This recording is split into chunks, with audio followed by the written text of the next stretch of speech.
4 years ago today, January 15th, there was a massacre at a luxury hotel in the capital of Kenya, in Nairobi. Al-Shabaab took responsibility for the attack later on, killed 19 innocent civilians. The fight went on for 19 hours into the 16th of January. There was a rogue SAS operator who went in to save countless civilians, and he is on the podcast today. This is one that has been a long time coming, and he's here. Ladies and gentlemen, if you get anything out of these shows, please head over to Apple and Spotify. Leave us a review, like, comment, and subscribe to the YouTube channel if you're watching over there. And don't forget, there are tons, literally hundreds and hundreds of reels that you can download for free. Make them into what you want, put them all over your social media, make money, monetize it. We don't care. All we ask is that you tag The Shawn Ryan Show so everybody knows where it came from. And in the meantime, please welcome, some call this man Obi Wan Nairobi. I call him Christian Craighead. Please welcome him to The Shawn Ryan Show. God bless. Love you all. See you soon.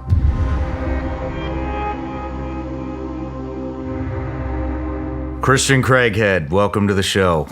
Thanks a lot. It's good to finally be here. It's good for you to finally be here. I've been waiting for this for years. Yeah. Years. Then you came to Nashville. We hung out a little bit, set a date. That got canceled. You're finally in house, and I am stoked for this interview, man. So thank you for coming. I think it's just, we'll just put this in now. The funny story is when I came to Nashville for the SCI, met up with you for coffee, and then Shawn Ryan and Chris Craighead were just two dudes walking around the streets for about 2 hours just chatting. and some of my friends was like, that's like a really odd thought. And I never thought much about it at the time, but it kind of, so that happened. Yeah. I think we got made a couple of times out there. Well, you did, I didn't. Well, I took the photographs though. That was a good thing, wasn't it? Yeah. Right on. Yeah. Well, hey, let me give you a quick introduction here. So, Christian Craighead, UK Army Special Forces, 28-year military career, most of which, correct me if I'm wrong, is in the British SAS. Retired warrant officer, second class, Special Air Service, Parachute Regiment in the British Army. Eventually, SAS awarded Conspicuous Gallantry Cross for actions in Nairobi, Kenya. You're a member of the Order of the British Empire, the MBE. You're the author of The Wrong Wolf, the author of, what's the book that's in? One Man In. One Man In, which is tied up in court right now. Known as Obi Wan Nairobi, and you are a Armani jeans model. So, which we'll get into later. You were wearing Armani jeans that day, and a whole bunch of other stuff that got real popular after that incident. But, we got a lot of stuff to cover, Christian. I want to cover your childhood. We'll get into a little bit of the incident, what happened that day, if we can.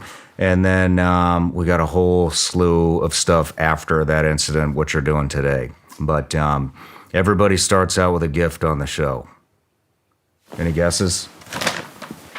Maybe gummy bears? It's definitely a possibility. All right. Thank you. The famous gummy bears. Famous gummy bears. Those are legal. So yeah. Even in the UK. Well, as you say, everyone starts off with a gift. I've got one for you. Oh, man. So, I know we're going to get onto the subject of faith later on, but God forbid that you ever have to put your body armor on again to defend yourself and your family or your ideals. But should you ever do that, I'd like to give you this armor upgrade. Oh, man. Thank you. It's a Bible. Thank you, man. That's a Bible with I designed the image on the front, which is. You designed this? Well, I had the idea, and then someone else actually put it together. A good friend of mine, Carl, and it's to send me in the Thank you, cross. man. That is awesome. I love this. I'll probably frame it and put it in the studio. Okay. But And then it could be like break glass in case of exactly, emergency. break glass in case of war. Well, since we're on the faith subject, I actually got you a little something too. So here you go. Thank you so much. You're welcome. So, do you know who Dom Razzo Yes, I is? do. Yeah. So that we had spoken about the Jim Caviezel episode last night, which is no more. But I gave Jim the exact same rosary, and we had a lot of conversations before the interview, and I just had a feeling that man was going to need a lot of protection. And so Dom's a former SEAL Team 6 guy. Gave me that rosary.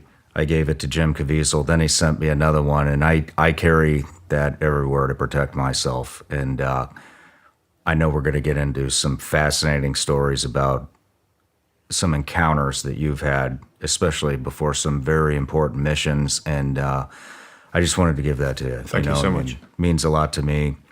And Dom is just he's just an awesome human being, and I thought you should have it because you're coming out and you have a lot of cards stacked against you back in the UK right now, and maybe that'll give you some protection. Thank you. You're welcome. You're welcome.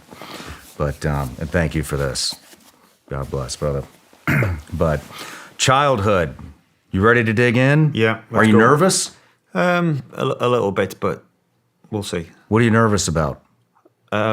Like not being exciting enough, and you know I'm trying to I'll tell my story, and I think just to start with, is it interesting? Maybe. Is it cliched? Sometimes, but you could call childhood, and this is applicable for everyone. This is when your training starts, because whatever you do, whether it be an international event, whether it be you're a sportsman, a soldier, a manager, or you're in training the moment you are born. That's when your training starts, and you're being prepared for something.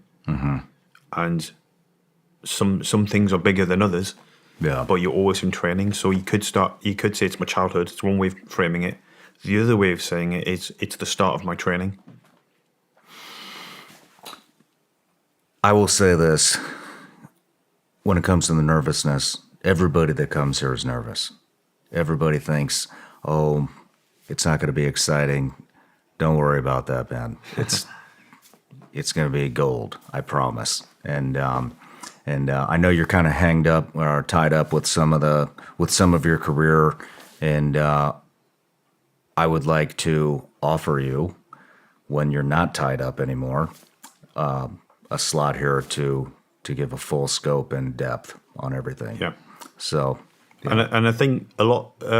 Some people may be aware of this. I don't really talk about my career in the Special Air Service, and that's just my policy right now. There's some things I could talk about, but I just choose not to.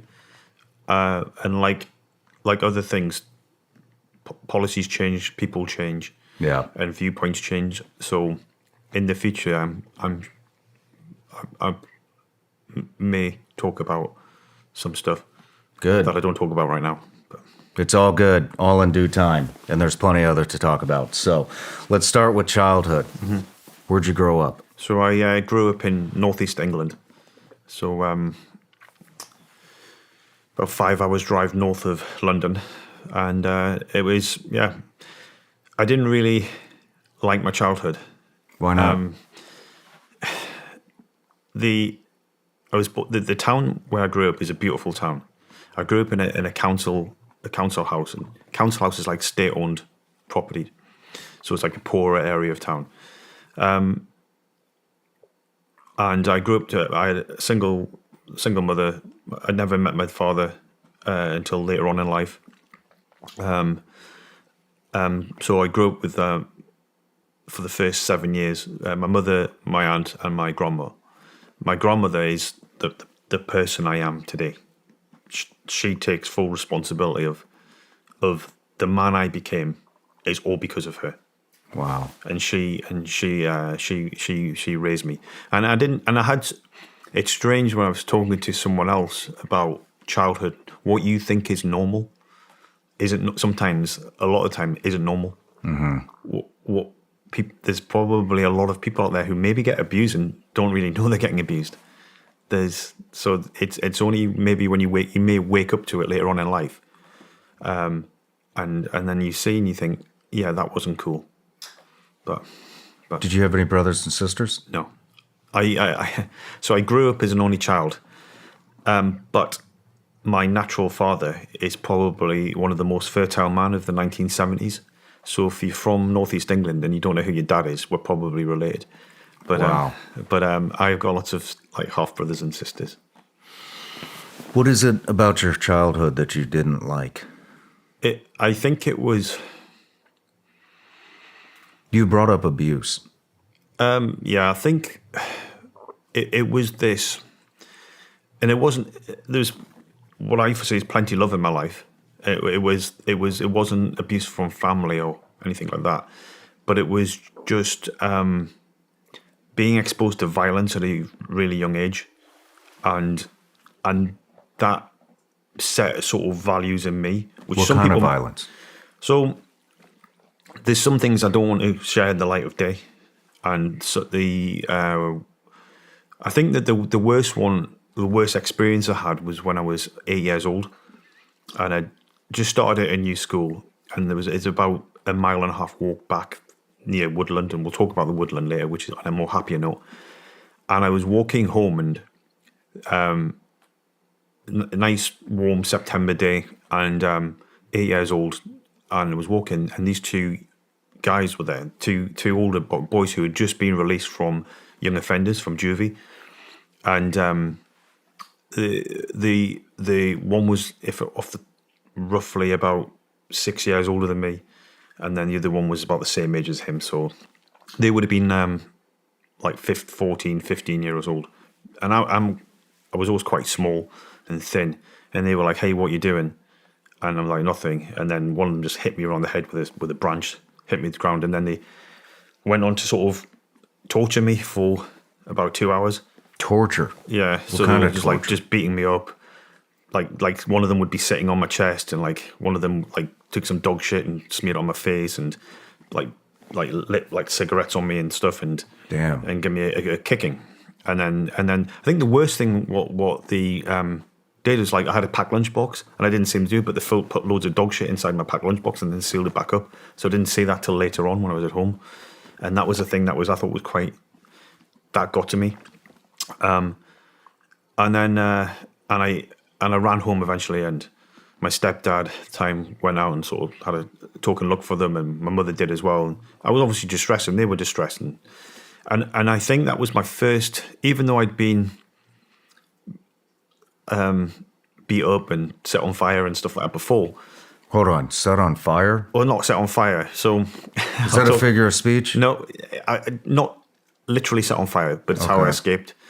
I'll tell you about that bit in a moment. But that to me was like pure evil that I witnessed. I thought, and then but here's the interesting thing: even at a young age, I was thankful. You know what I was thankful for? I was thankful that was me, because I can take that. That was me.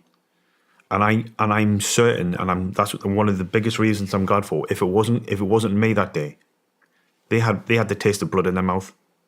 It would have been someone else. And if I'd been an 8-year-old girl, they would have raped me. I know that. I could see that. And so that was the part for me, was like, I'm glad it was me, because Yeah. I can deal with that. And yeah. Where Did you know these guys? I knew of one of them, and then I actually met one of them later on in life, and I turned the tables a little bit. And some people say it's not good what I did, but I gave him a kick in, and he begged for his life. He didn't know who I was. How long ago? Or what's the time frame here? That would have been probably about 13, 14 years later. No shit. And I recognise that. Pure you're scumbag, what? riding a BMX with 21 years old. tracksuit bottoms tucked into his socks, Like at night, running, and my eyes just straight away locked on like a missile lock. I know who that is. First time I'd seen him since, I know who that is. And as he rode past, I grabbed him by the neck, and then issued out some tough justice. So Good for you. and then How did that feel? Did you feel good afterwards, or did you regret it? I didn't regret it. No. I mean, it's maybe not a good message to put out to people, but sometimes you gotta do it. Yeah. Sometimes you gotta put on that armor. And Did they know do who it. you were? No, Did you let them know who you were? No. What did you say? nothing. Nothing. No. What did they say? Like the normal stuff, what someone's begging for their life says. So What is the normal stuff? please stop whatever I've done. Stop. And just so everyone's aware, there was no mistaken identity. It was him. But Right on. Let's move on. yeah.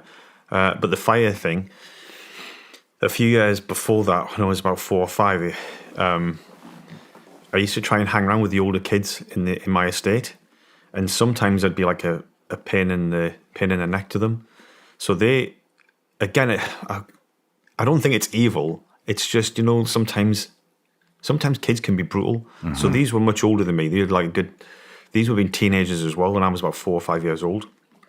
And there's 2 incidents. One was when I walked into the woods, and I lived next to a set of woods, and it was just a small burn, but it was known as my woods because I knew it from an early age. I used to go there by myself, and up until just before the army, I'd know it like the back of my hands, and yeah, I loved it. I still walk through it now when I go to my hometown and think of these things, and the guys were playing with an air rifle, and I said, "Oh, what are you doing?" And one of them turned and with a big smirk just shot me in the leg and I was about 4 years old, in the thigh, and I was screaming, howling, thinking, "Why did you do that?" The other one, who always seemed to be nicer than the others, took the air rifle off me, and I thought, "Oh, good, he's going to step in," and then he shot me, and he took it and then laughed and shot me in the other leg. I think then they realised what they'd done, and then they tried to smooth it over, and I've still got 2 scars on my leg. When my legs get suntanned, which isn't often, you can see the 2 white marks here and here. Oh, good. On my legs. So there's things like that. But then so another story, and this came out when I was on operations. A whole load of the guys were talking about things that make them scared, and they said, "I'd hate to be put in like a bag." And I said, "Oh, I've been tied in a bag before." And they went, "What?" And I said, "Yeah, when I was younger, they were playing Batman and Robin." I turned up and said, "What are they doing?" "They're playing Batman and Robin, and you're going to be one of the bad guys." So they had a potato sack, and he stuffed me in this potato sack and tied a knot in the top. And then they started kicking the potato sack round and beating me. And the guys are looking at me going, "What?" And they went, "Well, how did you get out?" I said, "Oh, when they set it on fire, I managed to escape." So that was my fire story. Holy shit. So you were bullied quite a bit as a kid. Yeah, I don't. Yeah, and this is the thing. Isn't like honestly, I was just about to say there. Was I bullied? Because when you normalize chaos, you normalize violence, and so they're the most. They're not the most graphic things that ever happened to me, but as I've said to someone very close to me, I said, that's the other things that are the worst. They stay in here, and I don't think they deserve to see the light of day. But Why are you? You're pretty closed up. You keep a lot of stuff internalized, it sounds like. Why do you do that? I think it's because I've been betrayed all my life, and Who is the most important person that's betrayed you? oh, I mean, we know your government yeah, is pretty much I mean, betrayed you. that was the answer I was going to say, but I think it's just people. If your parents, women, Yeah, wives, I mean, a bit of women, parents. Everyone's got their own heartache, if you like, and then sometimes one of the things about this show, Christian, is sharing experiences because people learn from that. Yeah. And it helps them get through the trauma. And so for somebody like you to be sitting here who's experienced that kind of stuff and overcome it, when you share those experiences, that sends a wave into the world. And people learn from men like you who've overcome that because they look up to you. You know, and so when you share that and you talk about how you overcame it, you know, it's like a wave of good that gets tossed into the world, and people ride that. And I think so from a betrayal point of view, I mean, no one's totally innocent. Like I can say, like, oh, a girl may have dumped me or broke my heart, but you know, I probably had something to do with it. And like, I'm not perfect, and then, but that's the thing is being alone. It's that feeling of alone. So like when you're just an only child, but then there's that thing when you find yourself on your own. I think from an early age it was a defense mechanism from me to then go, okay, I can do this. I'm strong. And then I'll move on and do things. And then every now and again, I sometimes let someone in. And then when I let them in, sometimes they might not see what they like, or I might show them too much. And it's this thing about being Christian Craighead versus my real self, and then they might not like what they see, and then move on. And then I think I should have just lived like a lie. I should have pretended to be someone who I'm not, and that way everyone's happy. And every now and again, if you show them the real me, they might go, "Yeah, I didn't like that. I liked the normal person," because, like in 2019, when I launched a one-man hostage rescue mission, if you like. Again, I don't want to go. I'm not going to go into the details of the thing. Life had prepared me for that moment, and it's a thought I have, and it's sometimes eaten me up a lot. Is for life to prepare me for that day, I had to be different. And Millie Chapin, the author of Terrorist Attack Girl, who was in the DusitD2 Hotel, so her husband said to her, like, Chris wasn't the right man at the right place that day. He was the man who had to be there that day because everything in life had prepared me for that moment. The mindset, the skill set, everything was odd. Everything lined up for that. But then there's the thought of, in order to be that person for that day, maybe I'm like a tool, like a specialist tool, that it's really good for this job and you might use it once, and then after that it's useless. So I have, sometimes I think, can I fit in with normal society? And I'm not a crackpot, as you know. You met me personally, and I've met your family, and but I just think, am I suitable for normal life? It sounds like you put a lot of maybe validity. I don't know if that's the correct word, but you really put a lot of importance on what other people think. Sometimes, yeah. I mean, why do you do that? I don't know. It's you. It's you. Who gives a shit if they don't like you? Yeah. Honestly. But it's this thing of trying to live my life and fit in. And then sometimes I'm like, yeah. Who do you want to fit in with? Well, I don't know. I just like get on in life. And it's like what I'm chasing. It's this thing like everything costs something. And I didn't wake up and became Chris Craighead. It was a long, hard slog to January 2019. And it cost me everything.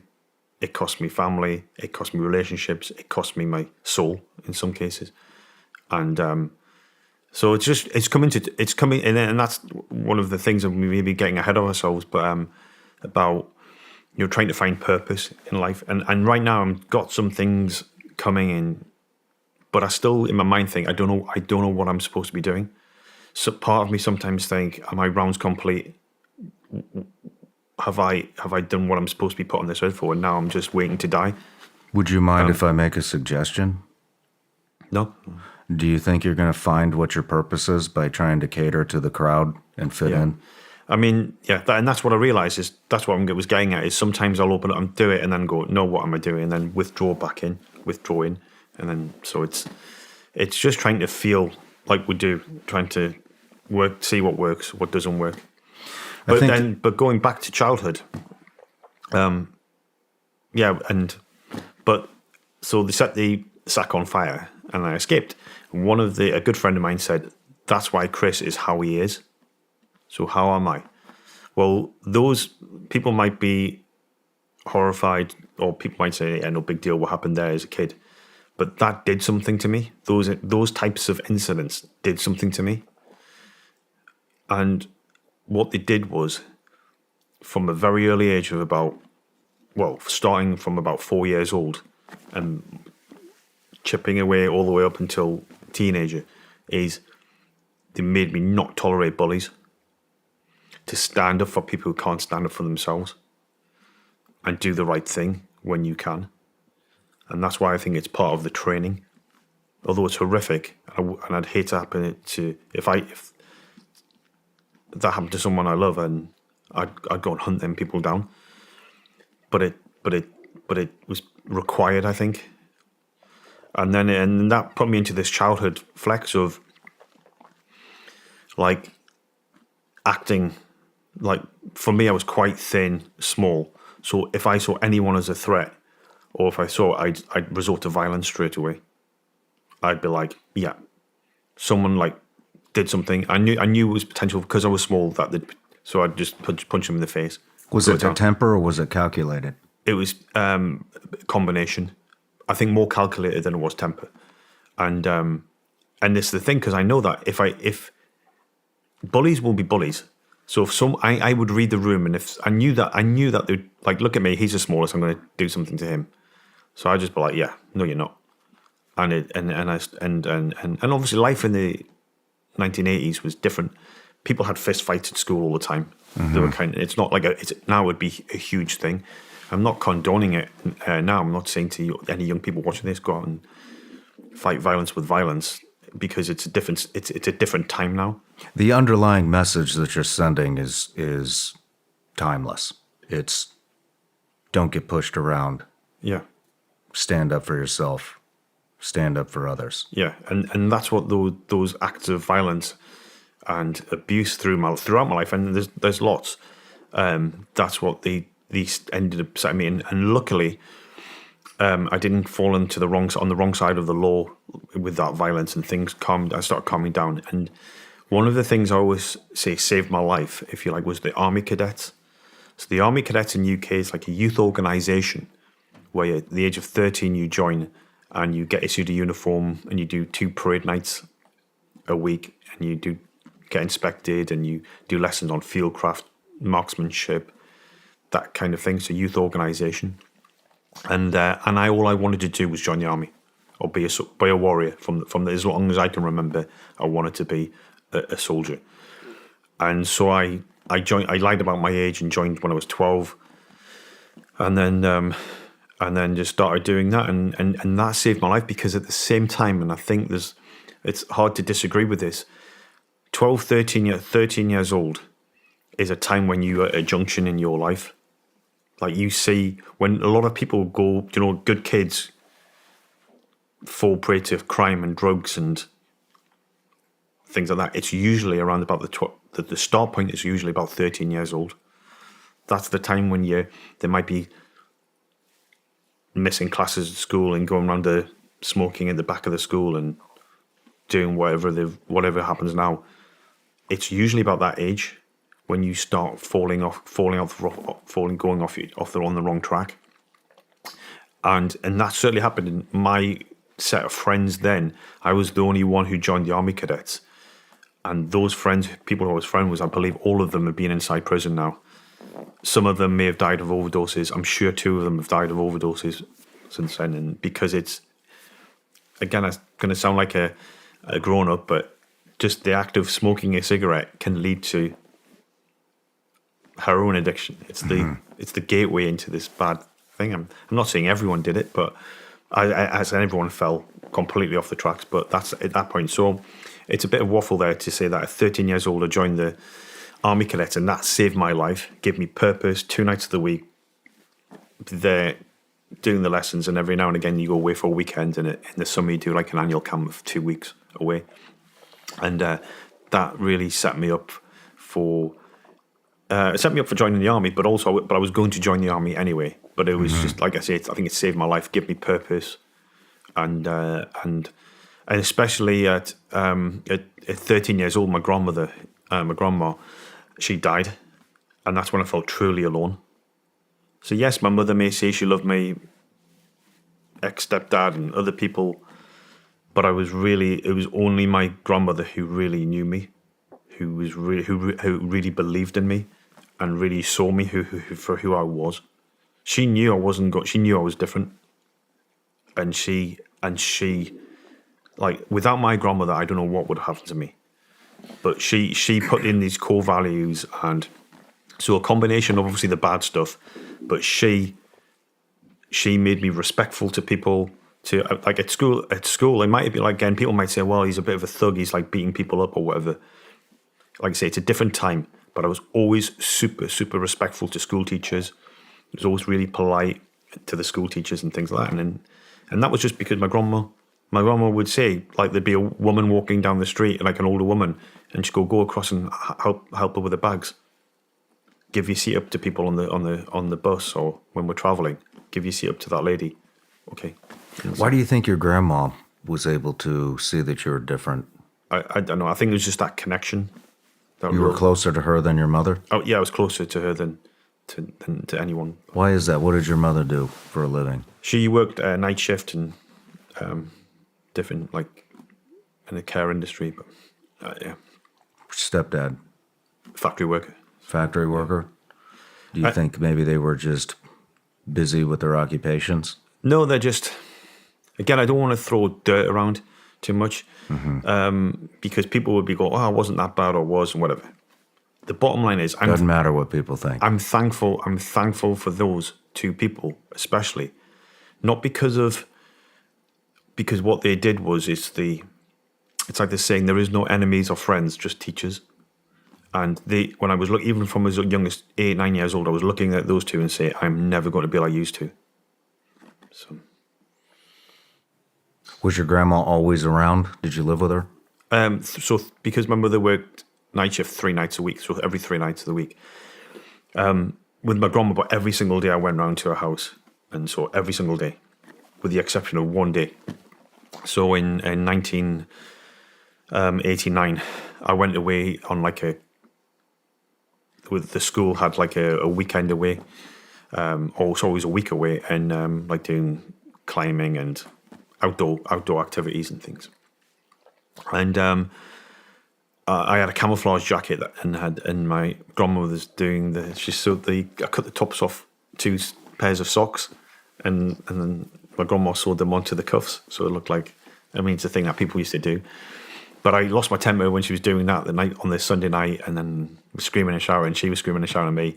But it all came together at the end, and I said sorry, and she'd always say, "Oh, you test the patience of a nun," and then the next day I went away that week, and usually I got back on the I think it was the Sunday, or was the Sunday, and for the first time ever, I didn't go to a house on the way home from school. Because it's kind of on the way, and I think it was because I was carrying gear and stuff, so I went straight home. But as soon as I got home, I picked up the telephone and give her a call and said, "Hey, Grandma, yeah, it was a good week," and we're talking, and I said, "Oh, I'm not coming round tonight," and then she was going to go babysit for my some other members of family. I said, "I'll see you tomorrow," and she goes, "Yeah, I'll see you tomorrow," and she goes, "I love you, and I love you too." Like I did every day, always called her. Remember, this is before mobile phones, and then she went to my auntie's house, and then my stepdad got a call. He looked and didn't say anything. Then he said, "Look, you know, your grandma's had a heart attack. She's in hospital." So, so I just ran out the door and ran into my hometown. Don't know what I was doing. I don't know where I was running. I was just running. It's like a irrational thing that you do is go out running.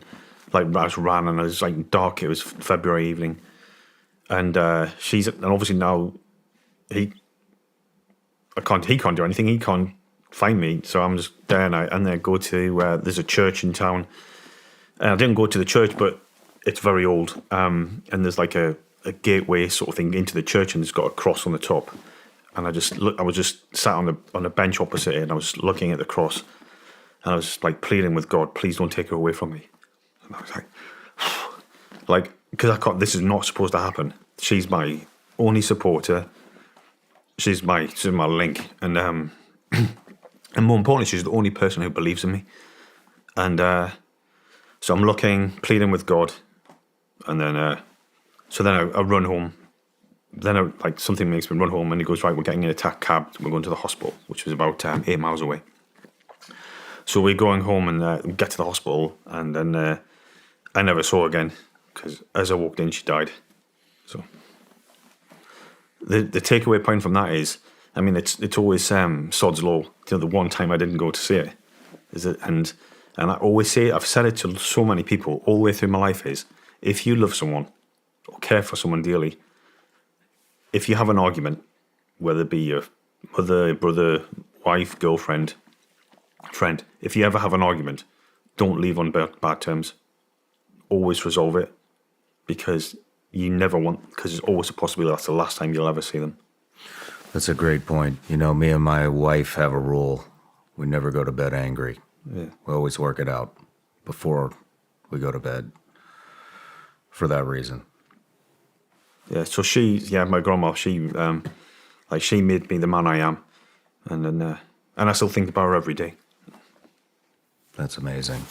I'm sorry to hear that she's not with us anymore. Christian, I want to dive into your purpose. So we keep, forgive me, but I'm going to put you on the spot. We keep going back to what other people are going to think. And so my question for you is, do you think you're going to find your purpose by catering to what you think people that you don't even know want from you? Yeah, I mean, that's the trap I'm falling into, so I don't. But it's... I mean, and this is probably... You're a man with the amount of courage that you can muster up in situations is like nothing people have ever seen. I mean, you entered a hotel where people were being slaughtered by Al-Shabaab against your country's orders. You did that. Nobody does that. And now let's fast forward. That happened in 2019. Let's fast forward to 4 years. We're worried about what other people think. Does that add up to you? It's probably what I think it is. Doing a self-diagnosis is it's a side effect of being alone, of is it called abandonment syndrome? My grandma died, but she left me, and so it's like this thing about I don't want to be alone. Like I'm trying to, but like I say, it's test and adjust. And no, it's not gonna give me my purpose. But I kind of sometimes I don't want to be alone, and then I realize I am alone, and we're all alone. But that's the problem. It's part adjustment of coming out of the military after 28 years. So and part of this, like just trying to work it out. I mean, that's part of being alone, though. I mean, that's part of. I mean, you're a leader. You're a leader of men, and leaders are lonely. Mm-hmm. Yeah, they are. But because you have to make the tough calls. You have to lead. So, yeah, and so it's all just been about like finding my feet, really. And I'm still looking. I'm still looking to try and find this purpose and see what it is. There's things I want to do and there's things I'm doing, but there's still nothing that is like filling my soul. Like as a young person, I wanted to be a soldier, and then when I was in the army, I wanted to get into the unit, and when I was in the unit, I wanted to do X, Y, and Z. And then there's this big void now of like, well, what do I want to do? And I'm still, and again, it's not a negative. It's like I'm sure it's going to come to me. And I think it's going to come to you. It's probably come to me when I'm not even looking for it. That's how it always works. Well, I think it's going to come from the heart, and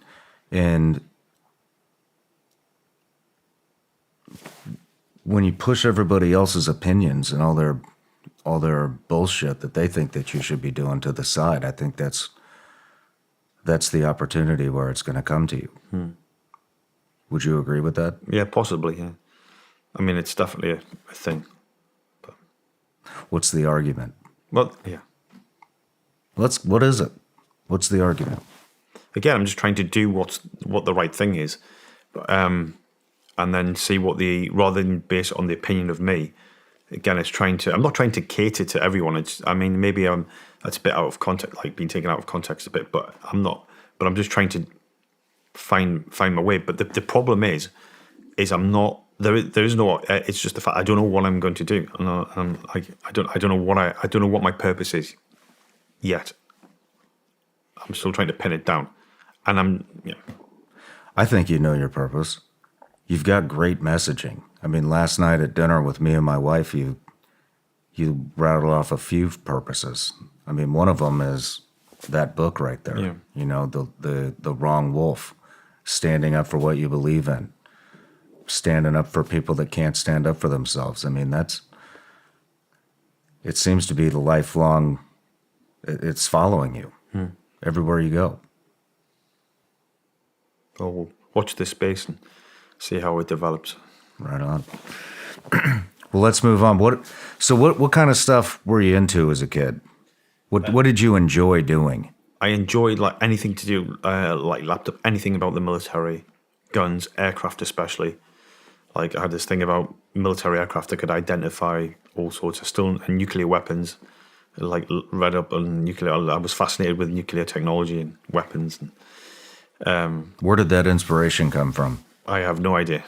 Movies? Yeah, there was some like the one. There's two movies. Sorry, well, there's a whole group of movies that inspired me, but one of the key ones, the Wild Geese. I remember watching the Wild Geese. Have you seen it? I haven't. You need to watch it. And I said this. I've said it in a previous interview. If you haven't watched the Wild Geese, it hasn't aged very well, but it's got like Richard Burton, Roger Moore, Richard Harris. They're the main stars in it. I think it's 1977, but it's about mercenaries who free fall into Africa to rescue a tribal leader. Really? And yeah, so it's I saw that and went, it filled my heart. So that was the main. That if he said what movie of all movies inspired you to be in the military, it would be The Wild Geese. That is it.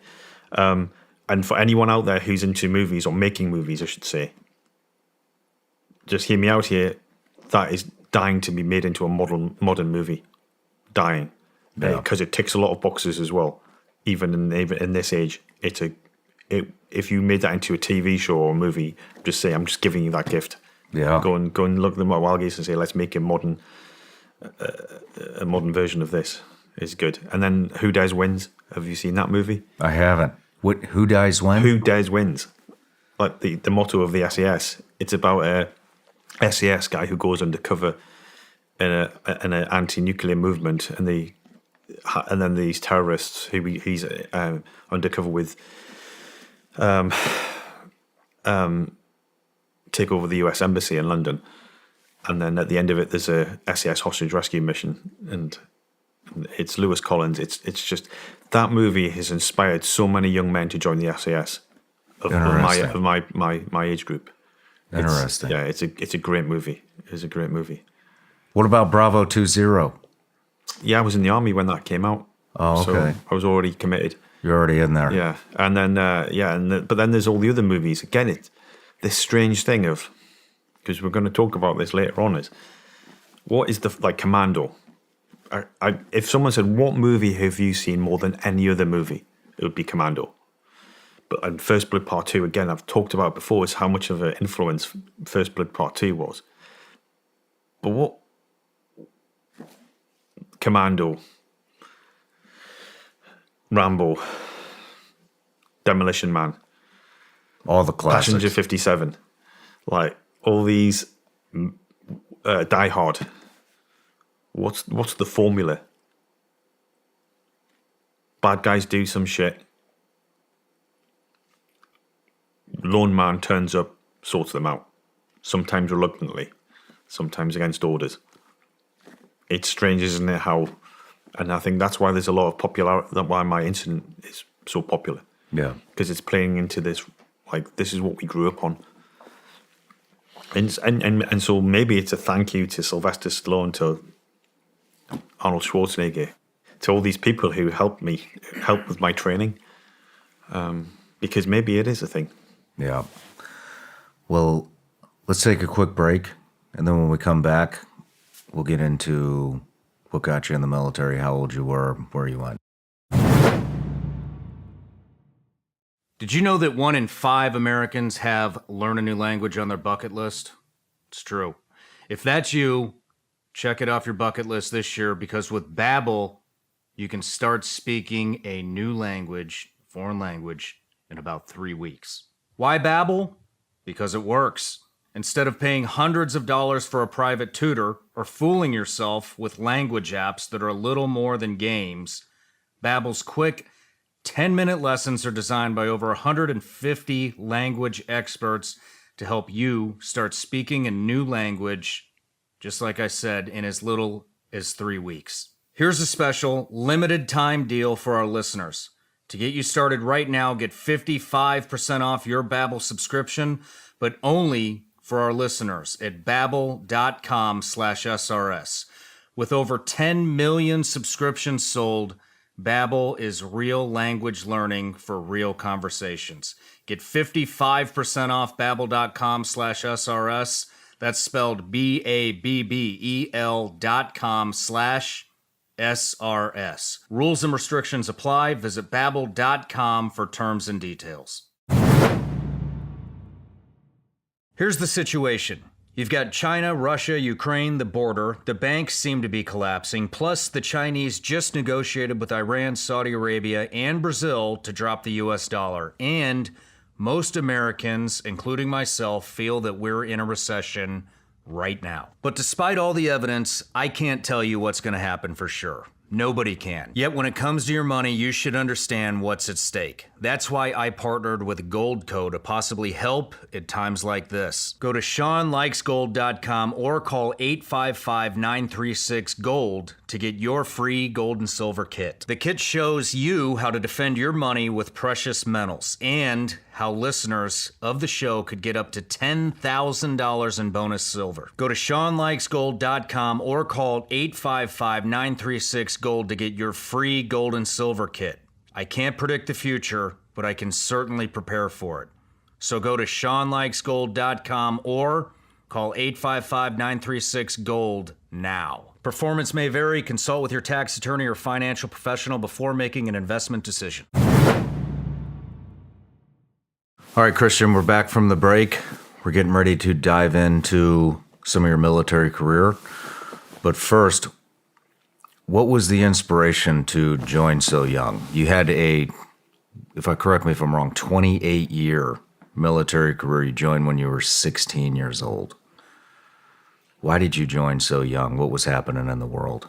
It wasn't so much what was going on in the world. It was going on in my world. I just had to get into the army. As I mentioned earlier, I didn't really enjoy childhood. Mm-hmm. All I was doing was waiting to grow up. And the earliest I could get into the army, that's when I was going to jump at it and join the army when I was 16. So yeah. Did you have any idea what you wanted to do in the army? Absolutely. I knew straight away. I knew I wanted to join the Parachute Regiment, which, if you wanted to do comparisons, it's the Ranger Battalion. Okay. And I wanted to join the Parachute Regiment. And that was it. There was I was set. Lots of people, including all of my family, didn't think I was going to be able to do it.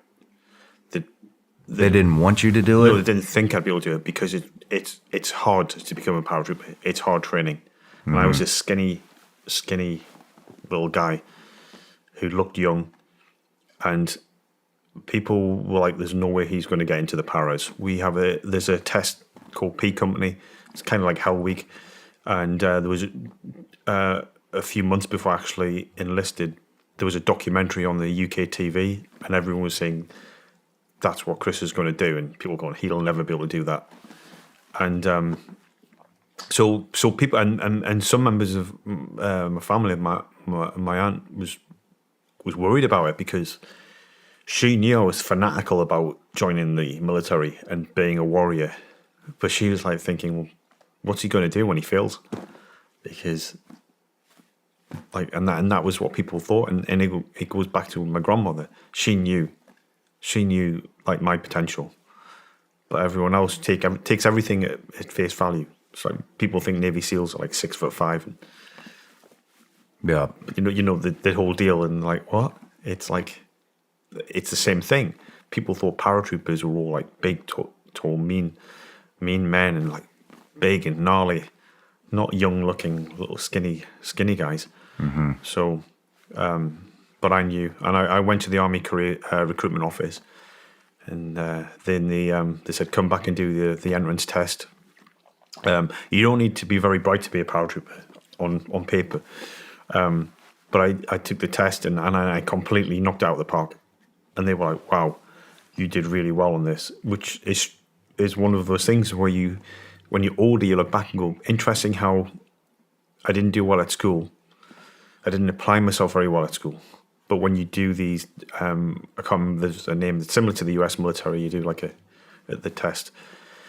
You score off the charts on it, and you're like, and I did really well. And they said you can do anything you want. You can, and they were saying if I was you, I would do an apprenticeship in the Royal Signals. You'll get promoted really fast. You'll get a really much more money. Like people want to do this apprenticeships, and I was like, nope. Parachute Regiment, nope. And they were like, no, it's been 10 years since the Falklands War. Everyone wants to join the Parachute Regiment. I'm like, yeah, don't care. And then they said, well, because there's so many people want to join, it's going to be about a year before you start your training. And I was like, fine, I'll wait. Went home. 2 weeks later, I get a phone call. Yeah, you start training in September. And there's this call in the bluff, and a message here is for anyone, if you've got something in your mind that you want to do. Most of the time, people trying to talk you out of it haven't got your best interests in mind. So just stick to your guns, be stubborn. Nope. And sometimes you might be persuaded because it might be the better thing to do something else. But if you've got a plan, no, I would understand. I'm so, because I've seen a lot of people in the British Army, and I'm sure it's the same in the US military, where they've went to a recruiting officer, hey, I want to be a ranger. And they'll say, well, what you can do is if you join the engineers, you can still do ranger school, and technically you're a ranger. And they're like, oh, okay.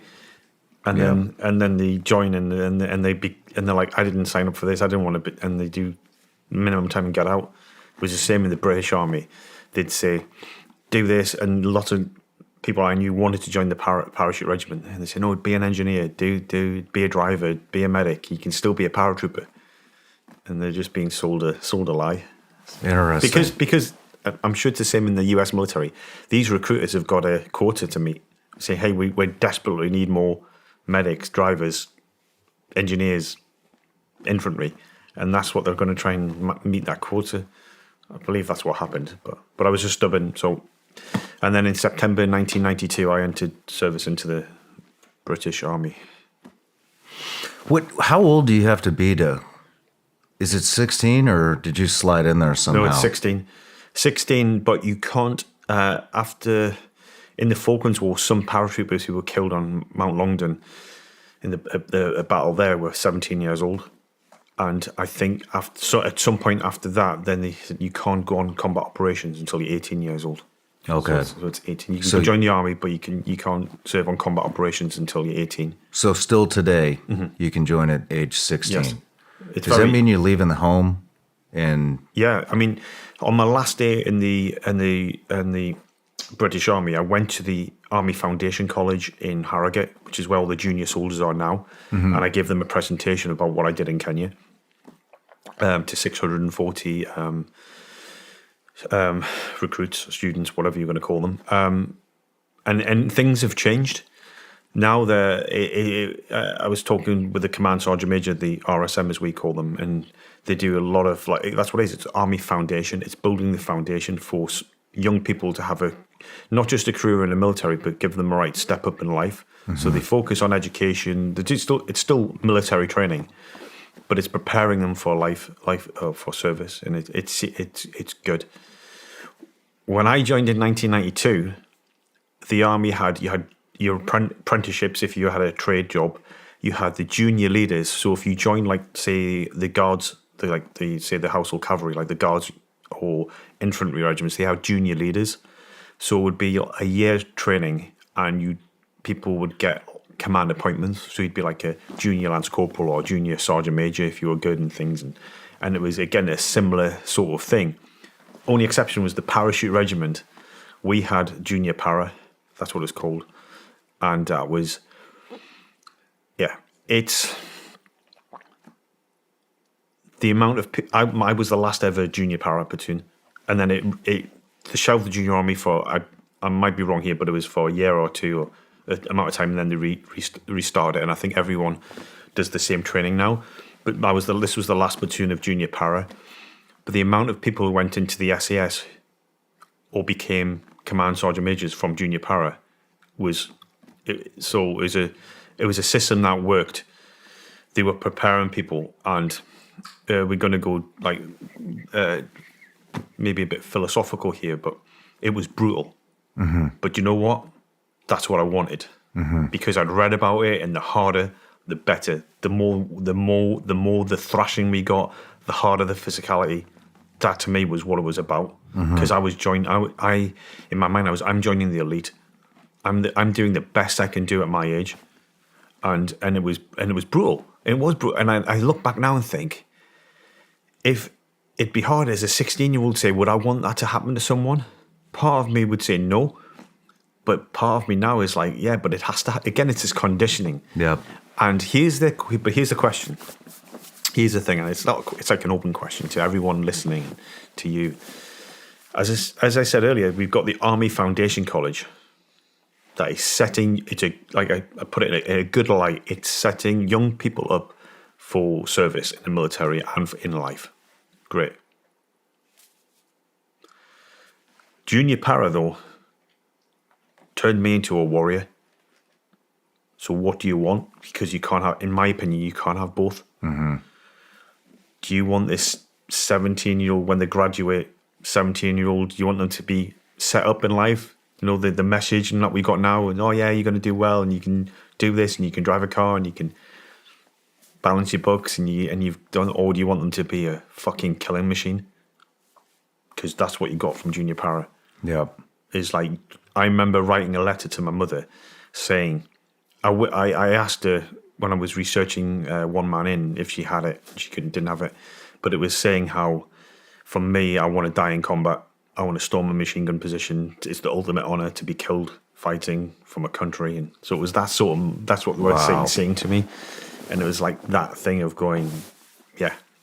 And that's what you got. And that's why, like I said, there's a lot of these people ended up in special forces or career soldiers, with the command sergeant major, because it was this thing of like, yeah, you know what, as a paratrooper, why do you join the army? It's like, I want to jump out of airplanes and kill people. That's what I want to do. You're like, okay. And it's that, rather than going, oh yeah, well, I want to get a trade, I want to get some life experience, I want to see the world. Okay. You haven't got the mindset to be dropped behind enemy lines. Yeah. And close in with a superior force and kill the Queen's enemies. That's what the view was then, in my opinion. And the instructors were on that line, boom, boom, like, this is what we're training for. We're training for all-out war. There was nothing. And you saw when I used to walk past, it was in the Guards depot in southern England, and you could see the Guards platoon were allowed to put posters and things up on the walls and pictures of their families and stuff. Nothing was allowed up on the walls in the junior para block, with the exception of one thing. Was the 10 commandments of the German Fallschirmjäger, the German parachute rifleman. Really? Yeah, that's the only thing that was allowed in every room on the walls. Do you remember them? Most of them. I'm going to get tested. But the things that step out is, for you, you're the embodiment, and it changed to British, but because it said the 10 commandments of the paratrooper. You're the embodiment of the British warrior. For you, the fight will be the ultimate goal. always seek it out. What was going on in the world? Sorry. Tough as leather, hard as crupped steel, agile as a greyhound. You are the embodiment of the British soldier. For you, the fulfillment will be battle. Seek it out wherever you can. Something like that. Wow. Which is the last one, which I think is pretty hard-hitting. Yeah. And there's other things more controversial. I say, like, be shy of chatter. Men act, women chatter. Chatter will take you to the grave. So it's Nice. What year is this? 1992. 1992. What was going on in the world then, from your perspective? It was the main effort from the UK point of view was just the troubles in Northern Ireland. What kind of troubles? Like the insurgency, so it would be it was the only deployment for IRL. British troops to go to Northern Ireland and assist with the policing there, patrolling like the streets of the streets and into the rural areas of Northern Ireland. Did you go there? Mm-hmm. What kind of stuff were you guys doing? We're just doing like routine patrols. Yeah. Anything exciting?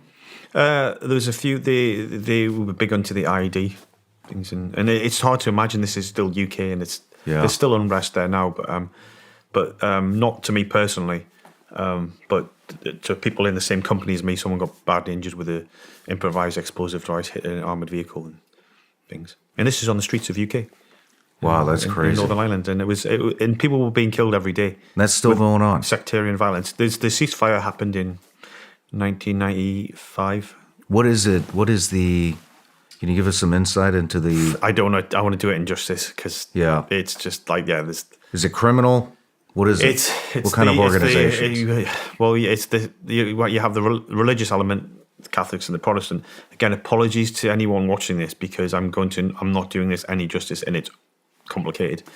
But you have the people who, the Republicans who want a united Ireland. That's the IRA. But then you have loyalist terrorists who don't want a united Ireland and they fight each other and kill each other. Okay. And it came to a boiling point in the 1960s. Are any of these government entities? There is a political wing of the IRA, which is Sinn Féin, and again, apologies to everyone out there who's watching, going, I'm not 100%, and it is. This is the way that you understand it. Yeah. So, and we were just supporting police operations. I mean, I was a young 18-year-old young guy on patrol. That's. How did it feel?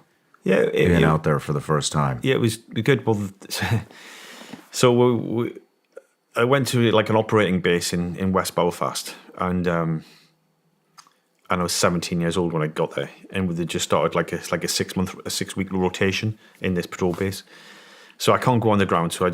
So my task when I first get there is I'm the company runner. So I'm sitting in the ops room, making cups of tea and stuff for the people, and delivering messages because no mobile phones or anything then. And and I'd only been there a few days, and then my 18th birthday was coming up. Didn't think anything of it at the time. So it's day before my birthday, and my stick, who I'm being attached to, they're going out on patrol. And the stick leader's like, "Hey, just hang in the room. Watch. You're not doing duty. You don't have to be in the ops room tonight. Just watch a movie and then get your head down. We'll not be back till early hours of the morning." I'm like, okay. So I'm watching a movie and then I go to bed. And then at 1 minute past midnight, the door gets kicked in. And my stick leader's there in all his gear and says, who ended up in the SAS himself, like before me. He's then going, hey, Craighead, get your gear on. We're going out. Like, because now I'm legal. 1 minute past, so I put on my full gear, and all the police and sticks all waiting for me outside, and I went, happy birthday. And then they put me in the vehicle, my armoured vehicle, we go out on a patrol in the streets. And that's like a few minutes into my 18th birthday. Nice. So, well, what happened? Nothing. Again, most of the time in Northern Ireland, it was just maintaining a presence. And How much time did you spend in the regiment? 15 years. 15 years. Yeah. And then what? Oh, sorry, in the Parachute Regiment. Yes. Sorry. I was in the 2nd Battalion, the Parachute Regiment, for 3 years. Okay. And then I volunteered to go into Pathfinder Platoon. And Pathfinder Platoon it's the Brigade Reconnaissance Force for the Airborne Brigade. It's very similar. The equivalent in the US would be Force Recon. Okay. So very, very hard selection to get in, fast and furious selection. do the same hills as what you do on like in the Brecon Beacons, running around there, navigating on your own. And then once you're in there, you do high altitude low opening parachute descents and specialist training. They had M16s at the time, when M16A2s, when the British Army was still on the SA-80 weapons. So it was it's like a poor man's special forces. Okay. What year is this? This is 1996. 1996. And that first year in Pathfinder Platoon was probably one of the best years of my life. I had so much fun. It was just a good experience. I'm sure it was 1997, they got a sergeant major, and things went bad then, because before it was like a band of rogues, and the sergeant major thing, it's not a point of a sergeant major, it's not to badmouth the sergeant major, but beforehand, I think the command didn't have a point of contact to say, you need to tell your guys to get a haircut, you got to wear issue equipment. So with the emergence of a sergeant major, the brigade headquarters now then had a point of contact, so things stopped being fun. And almost just after a year of getting into Pathfinders, I then had a really bad road accident. Mm-hmm. This is in 1997. 1997. So this is a major. Yeah. This is a turning point in your life. Yes, I think again it's one of those things. What did it have to happen? Probably, and it wasn't very nice, but I was badly injured. What happened? Well, we were driving up onto a mountain training exercise in Scotland, and on the motorway, one sort of truck pulled out in front of another. The guy driving it out, I was in a Land Rover, in the back of a Land Rover. He swerved, kind of lost control of the vehicle, or a vehicle, because there's no witness, because most people died. So that's what they think happened. Land Rover rolled down the hill. I was catapulted out of the back of the Land Rover. I was in a sleeping bag, and that saved my life, because as the Land Rover went flat, one of the trucks rolled on top of the Land Rover and crushed it, killing the driver, another Pathfinder instantly, and trapping another Pathfinder in the passenger seat who was injured but not that badly. And then I was catapulted out into a tree, and then they found me when the emergency service turned up. They found me in the tree, apparently in a sleeping bag, and I was bust up. Yeah, So I keep on forgetting one of the terms, but so I dislocated my hip, so got my leg pulled out of its socket in my hip. I broke ribs on my one of the sides, this side, my right side. Broke the ribs there. Had a tension hemoneurothorax, so things were getting bad there. Broke my collarbone, my shoulder blade, my jaw, my cheek, my skull, and then I had a bleed on the brain. I had either a subdural hematoma or extradural hematoma. On different medical reports, they say different things. So basically, I had a bleed on the brain, life-threatening. I also broke my neck in 3 places and my back in 7 places. So I was in a bad way. Yeah, I was pretty poorly, and they rushed me to hospital, and then they notified my mother and my stepdad, and they came down, and they said to my mother, he's not going to, prepare. They put me on the ward where it's like he's in life support, and now we moved him into the ward where, be prepared that he's gone. And then at some point I was resuscitated twice, and then I was in a coma for 3 weeks. 3 weeks? 2.5 weeks, and then I came out of it, and then I came out of the coma, and I'm in the recovery ward, and they've taken all luckily I was I was in a coma for most of the time, so I didn't really feel any. I got out of it. I got away with it lightly, so I didn't have to. And I had traction on my leg when I woke up, and my neck was there were fractures, but they were all stable, so I didn't have to have any of these halos or anything on. And I'm in the recovery ward, and I get a phone call. The nurse says, "Oh, there's someone phoning you at the desk." So they're taking the traction off, so I hobble down, and they say, "Yeah, make sure you're at work. Make sure you're back at work in like 2 weeks' time after Christmas." So it was about 4 weeks, and I was like, "Okay." And it wasn't even that long ago. It's 1997, and I didn't have any rehab at all for this. Are you serious? Yeah, it's crazy, isn't it? and it's like no rehab. I didn't even get downgraded on my military docs. I was just like no rehab, and it was just like make yourself better. And then eventually, I did my first jump 5 months afterwards, and the first jump I did was from I think it was, I looked at my logbook. It was 18,000 feet with full operational loadout and carrying a GPMG strapped to my side. That's the first jump I did after that 5 months later, and I shouldn't have done it. But a young guy then, I'm like 23, going, yeah, I'm good. How are you feeling? Yeah, I'm good. Yeah. I'm not good. Yeah. But I'm going to do it. And I suffered a bit with my back for a few years after that. And then but it's fine now, touch wood. But that was weird, because that's a thing of, I always say to people who are injured now, is like, make sure you're fit. Like, no one's going to thank you for it. No one's going to thank you for like putting yourself on the line again early. Make sure you're recovered. But here's the other thing as well, is I wasn't right because of maybe the bleed on the brain. So my memory, when I think about what I was doing in that 1997 into 1998, until about 10 months afterwards, I wasn't right in the head. And I thought I was right. It's like people who are insane, do they know they're insane? No. It's a same. I'd say that I'd get into fights, I'd be like, and then eventually I got better. But it was, it was, and again, I'm not throwing dirt, but I was definitely mismanaged. Mm-hmm. Definitely. They thought it was, I keep on saying again, they thought it would have been better for my welfare to be down in work, but it's a military town. So I'm always going out pretty much most nights drinking and fighting and stuff. So it's like that kind of thing. It's older shot in the 90s. It's good and bad. So, but the best thing, what they should have really done is just stay at home. In hindsight, it would have been just stay at home, get fit, have some home cooking, family look after you, keep you right. That's what they should have done. Mm-hmm. Because in their like view is come down and the army would keep me right. But the army doesn't keep you right. I was just left with the guys again. So, but I recovered from it. And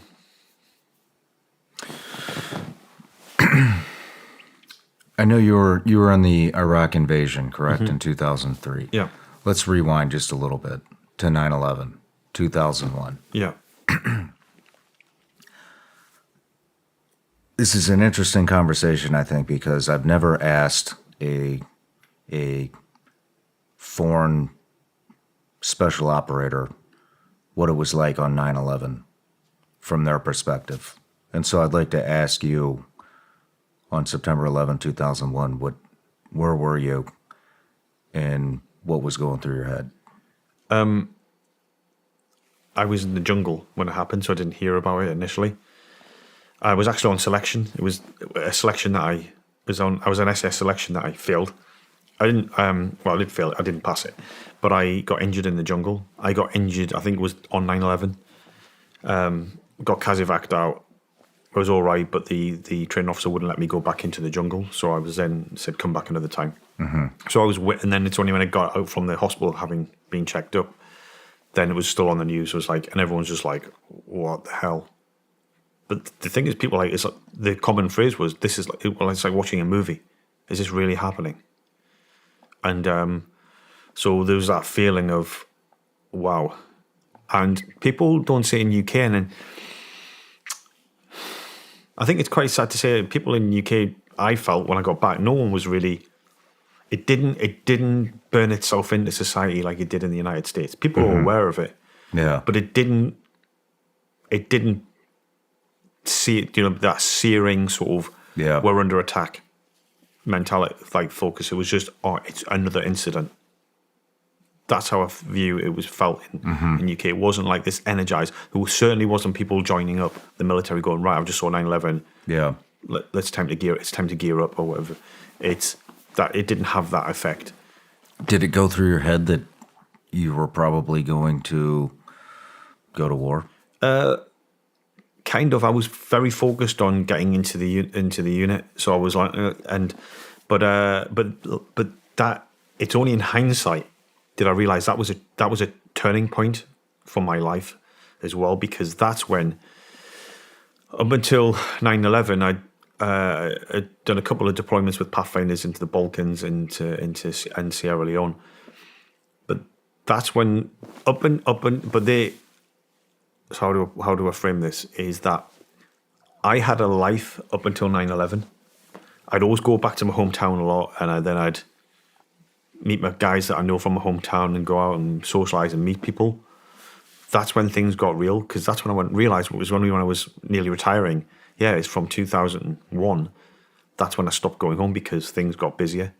And for me, there wasn't much going. Like, we were just in the unit. Our first deployment was 2003, so we didn't respond. Although Pathfinders did go to Afghanistan in 2002, 2001, but I was going on selection that got called off at the last moment. But then that's when things got real, and then I joined the army. Joined the unit in 2000. What is it? I mean, so you deployed as a allied to the United States, correct? I mean, what was the briefing? You know, what is it like to go to war for something that happened to a country that you're not a part of? I think it all comes back to how the mainstream media and the politicians frame things, isn't it? About this, we're going because of the weapons of mass destruction. We're part of a allied task force to rid the world of evil. That kind of message, isn't it? So it wasn't. I think most British soldiers didn't think they were going there in support of the United States. Okay. They were going as part of a task force, which is the United States, and other countries were included. What did it? I mean, but it stuck. I've seen you guys there the entire time. You know, in the Iraq theater, in the Afghanistan theater. I mean, did it become apparent that the U.S. is going to drag this war on and on and on? No, I think people just, again, most soldiers, the average time span of people in the military isn't long career soldiers, but people just go with it. A lot of people, for myself, it's more hindsight. You think, wow, how did that happen? Yeah. What was the pulse of just the UK in general? I mean, Europe was very critical of every move that the US made in both of those wars. However, most of them took part in the war. The media, as far as I'm aware, were pretty supportive of going to war and support our troops. Really? And things. Apologies if I'm wrong. No, but I was there. So I mean, I was deploying, so I didn't really get it. So that I'm not really seeing the newspapers because I'm deployed. So that's what I think happened. But I may be wrong. But people might be calling me wrong, and they're just working on in hindsight, going, no, no one wanted to go to war. Tony Blair took us into an illegal war, blah, blah, blah. But I suggest that you maybe weren't saying that at the time. Now you're just saying it in hindsight because you know information, and that's easy to do. And we'll talk about an incident later on as people talk about it and say, remember, people, when you're doing it, you don't know the outcome. Same as when people think about these weapons of mass destruction, whether at the time people thought they existed. So it's easy now to point fingers and say we shouldn't have done it. Yeah. But I mean, what was the pulse of your unit? Were you guys excited? Yeah. Any opportunity to go to combat or potential combat should be greeted with enthusiasm. Be like, yeah, hopefully this will be it. The two deployments done before, we hadn't really seen any combat. When I say combat, I'm using the term combat. Shooting, an exchange of gunfire isn't necessarily combat, in my opinion. But as a lot of people in Iraq and Afghanistan will find out in the future, that that then it was like on. Some guys in the British Army had some real tough fights, but at that time it was kind of an unusual thing. Going into 2003, there hadn't been this. How long had it been since the regiment had been at war? Where were you guys drawing? So your I wasn't in the experience? regiment in 2003. Okay.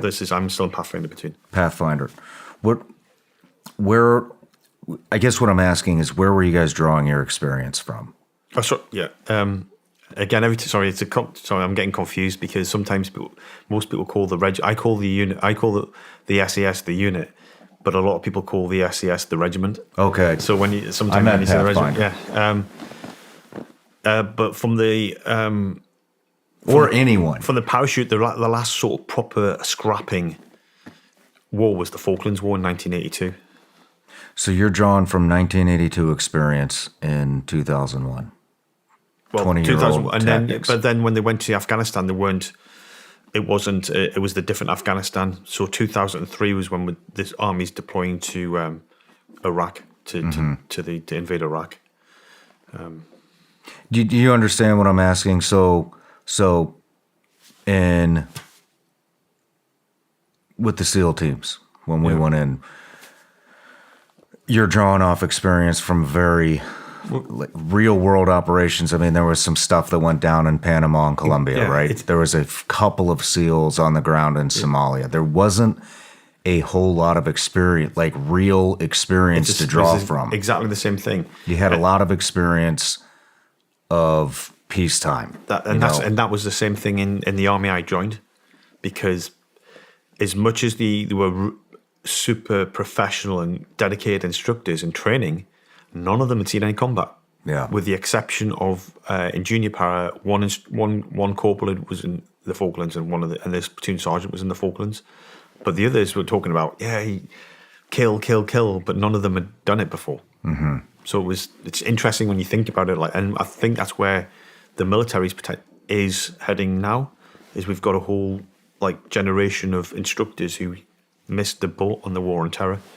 Yeah, and are drawing on experience of so now they're teaching on opinion rather than on experience. Yeah, well, this is a whole nother direction that we can go into. But I mean, personally, I believe here in the U.S., I can't speak for anywhere else.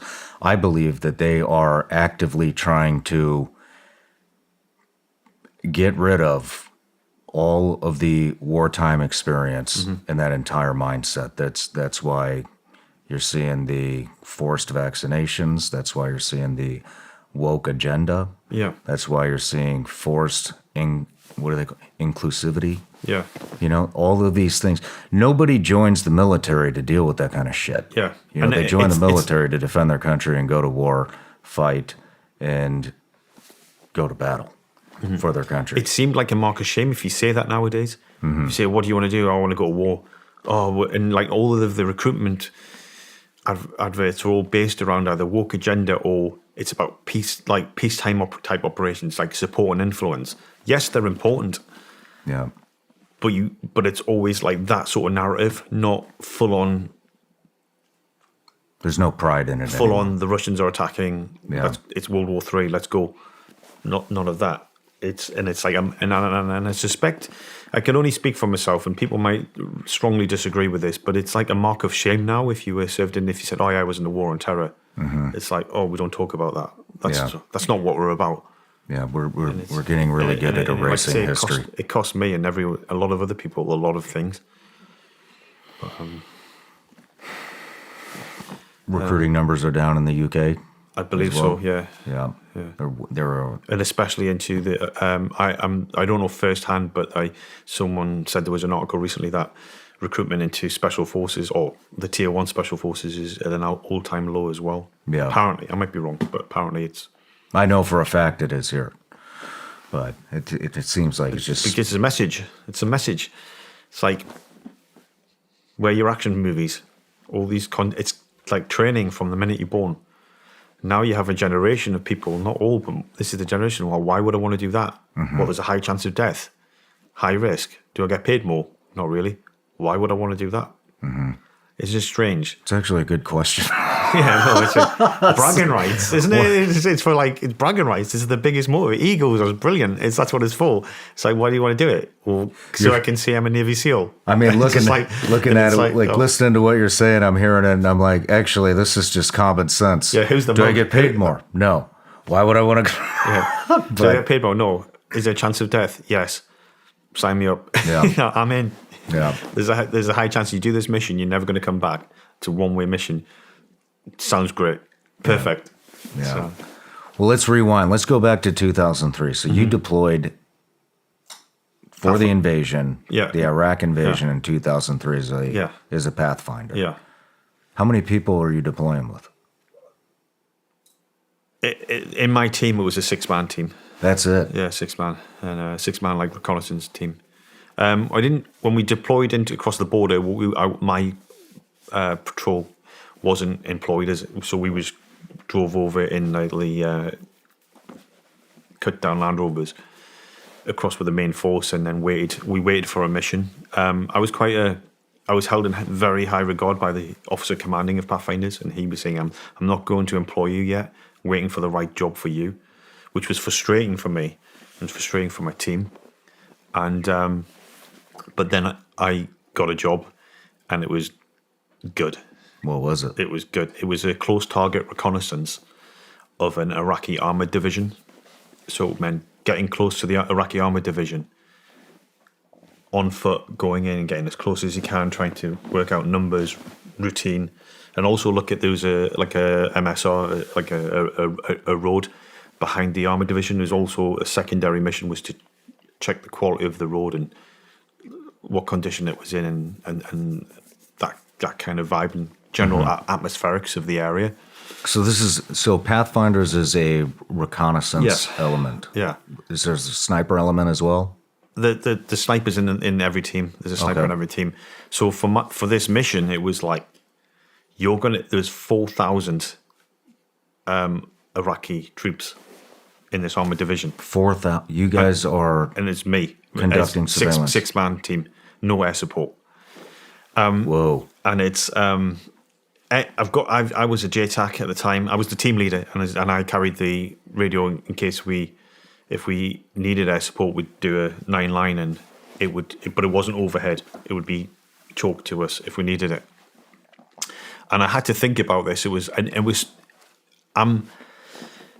going to say this to everyone. It's a true story, and it doesn't mean everything I say is bullshit. But it was a good mission, and the OC actually said to me, "You don't have to do this because it's a high." We kind of worked. They said that you're going to come into contact with the enemy. It's high risk. You don't have to do it, but if you want it, you can do it. And I was like, "Of course, I'm going to do it." There's yeah. So I then came up with the plan, and because of the Did you say, "Am I going to get paid more"? Yeah. No. What? There's a high chance of dying? Yeah. Yes. But it was. I'm in. Yeah. But so how I'm doing this is we're going to use another patrol to we'll call a sponsored patrol. So we drove to like a release point, and so we got given this operations box around this armored division, and you had 3rd Battalion, the parachute. Their sniper team was looking at the bottom bit, and then the armored reconnaissance was looking into the top bit, and then my team was going to go into the actual hornet's nest. The sponsored patrol, so all in all, it'd be 2 vehicles from my team and 2 vehicles from the sponsored patrol would go to a release point, and then I would leave my vehicles behind and then go in on foot. So the sponsor and because of noise, I didn't want to take 6 people there, so I said I'm going to go with 3 people, me and 2 others. So we then work out who's going to do it. So I go in. I've got the Army issue SA-80 rifle with a 40 Mike grenade launcher underneath. I've got the radio for the aircraft. I then take Paddy, who was actually my second in command. Brilliant sniper. He's going in with a sniper rifle. And the reason for that is when we get to a point where we're going to approach in on foot, Paddy would then set up with his sniper rifle, give overwatch, whilst me and a guy called Larry would then go in, 2 of us, towards the armoured vehicles and try and scope it out. So less people, less movement, less noise. And Larry, who's ended up into the SAS as well, brilliant soldier, brilliant mindset. He had the M249, the Mini-Me. And so we had we had hand grenades and Browning high power pistols. So we're taking as much firepower as we can for 3 men. So on the first night, we have a bit of an incident. One of the vehicles rolls, and the second in command of Pathfinders, an officer, gets badly injured, and so that's the mission gets scrubbed that night. Next night, just reset and do it again. This time, everything goes well. We get to the release point, and then the three of us set off on foot into this armored division. The going from the release point towards it is terrible. There's like mounds of mud, mud mounds, and it was so bad going. So I should add as well, for that night we blacked out all our faces, not like camouflage cream, not blackface. So we just and my theory was, because I'd heard it from an experienced SAS guy years earlier, who taught me a lot, was that if you come face to face with the enemy, it gives you like a good edge, having camouflage cream on, and we sort of knew we were going to come into contact with the enemy, and like before we left, we stripped down our weapons, cleaned the magazines, everything, because it was like a given. People were very envious that we were going to do it because we knew. So we set off on foot, and the going is so bad, like really bad. So I again have to make a command decision, but I'm going to run it through these two guys who I hold in the highest regard. So I'm going to look. If we continue to go on this course, we're not going to get there in time. And worst case, we'll be trapped in the daylight in the open. I said, so what I suggest is we get onto this track. You know the rules. We don't walk on tracks, but we get on this track, move down the track at pace up until there was a set of power lines crossing it. I said that we'll use that power lines as a mark, and then get off the track and then move towards the armored division. You're happy with that? Because it's moving on track, and I know, but I think it's the best idea. And they're like, absolutely, it's the best call. So get on the track. I'm number one. Larry with the minimize is number two, and Paddy at the back with the sniper rifle. And then we're moving down the track. As we're approaching, there's on the right hand side of this track, there's a berm about 6 feet high, all the way down, as you see in the Middle East a lot. And moving down the track, and I see the power lines, and just as about to break off the power lines to go off us, my day sack with my packing's aching my arms, and I stop to adjust it. And as I stop, I hear whispering to my right hand side. I'm like, so I hear whispering to my right hand side. I'm like, in Arabic. So I slowly turn, and I'm like that. And we had night vision goggles on, like to the two other guys. I'm like that, like thumbs down, like enemy, like there. Mm-hmm. And then Larry's like stops, pausing, like silently swings straight away to cover. And the distance is we're about 8 yards apart. That's it. From each of the three of us. So there's like 8 yards to me, Larry, and then about 8 yards back to Paddy. But the berm is about from me to you away, and the whispering's on the other side of it. So I'm like, and I'm like to Larry and Paddy, and they slowly walk up. And then as he gets, I'm like, there's whispering off the other side of the berm, like, because it's this thing. Well, the message was like, you can't engage the enemy unless you're getting engaged, or like thing. And I'm like, and then all of a sudden, I don't know if it's because the movement, the whispering, someone stands up behind the berm. Instantly, I reach up, lean up, and take a shot. One shot, and my weapon jams. Then I go into trance state. I don't freeze out. I'm like, boom. He goes down, but my weapon stopped. Don't know why. Just run straight down to my vault pocket, pull out a high explosive grenade, run over the berm. Sorry, I'm missing a bit out. Before as they close up, I then silently go to the berm and look over the top with my night vision goggles on, and I can see around about 8 to 12 Iraqi soldiers all in a huddle talking to each other and stuff. So I think where the power lines was, it was like they were using that as like we were, as a marker, and it was like a standing patrol or a sentry position. Then I close down, and then I say 8 to 12 Iraqi army soldiers behind the berm. And I don't know if it's because they heard the movement or they heard my voice. And then guy stands up, take the shot, he goes down So you killed him. I don't know. I don't know if I hit him. Well, I probably hit him, but I don't know if I killed him. It was one shot with, Gotcha. with NATO ammo. But he goes down. I then run up with the high explosive grenade and throw it down into all the Iraqis. That detonates, and there's a bit of a scream, and there's still threat to life, and they're all there. And I run and I pull out my brown power pistol, and I shoot 5 of them. So it's like a chaos drill. And onto my left-hand side, Larry's there. He's making music with his M249. He's dealing with threats. And then Paddy with a sniper rifle, he's then throwing hand grenades to potential depth position. Wow. And so this is my first experience of using lethal force.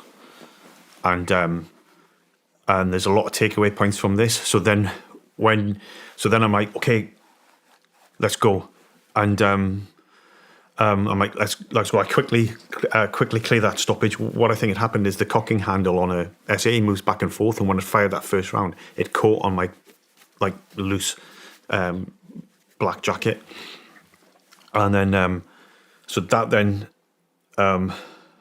so all threats have been neutralized. Like I say, they all recognized straight away. Firstly, when we set up, and then when we took the shot and when we went over the top and the detonators, they were still, what high explosive grenades like. It's not like the movies where everyone gets blown. It's like overstung, but people were there, weapons, threat to life. We were in the middle of it. We're a war. So then I engaged 5 of them, and take them down, and then, like I said, all the other things go on. I then say, right, let's go. Use 2, move back, and I'll cover. So we then do the one. I'm like holding it. They're running back, moving back. I fired a 40 grenade just beyond the position, just to deter any sort of follow up. And then I said, right, get on the road and let's fucking go. So we did a couple of bounds, and then it was turn and then run. And to all these doubters in the military who say, when you do combat fitness tests and you got your gear and you got to run fast for 2 miles, it's for things like this. Mm-hmm. And we're running, and we run to the emergency extraction point or the emergency rendezvous. Get there. Paddy then sets up his sniper rifle. So looking down, we're hoping there's going to be a follow up, and. But then I'm on the radio, send a contact report asking for the sponsor patrol to come and pick us up. And then we're waiting in the dock. And it's funny because Larry's like cursing to himself quietly under his mouth going, why the fuck aren't they coming? He's like, and that's it, we're all angry that they're not following us. Why aren't they trying to attack us? Why aren't they coming after us? Because it's that mindset. We want this armoured division. There's this strange mentality. We want the armoured division to mobilise and come at us. Mm-hmm. And so eventually the sponsor patrol gets here and we get extracted out. And then all the way back to headquarters, get there for first. And obviously it's talk of the town because people are saying, oh, they've had close quarter engagement. Yeah. And it's all good. And we get ready to go in the next night. So it's mission kind of failure because we got compromised. But they say we're happy to go in the next night to establish and this time the next night we'd go in and put an observation post in. We'd still do the CTR, but then do the observation post. But the takeaway point was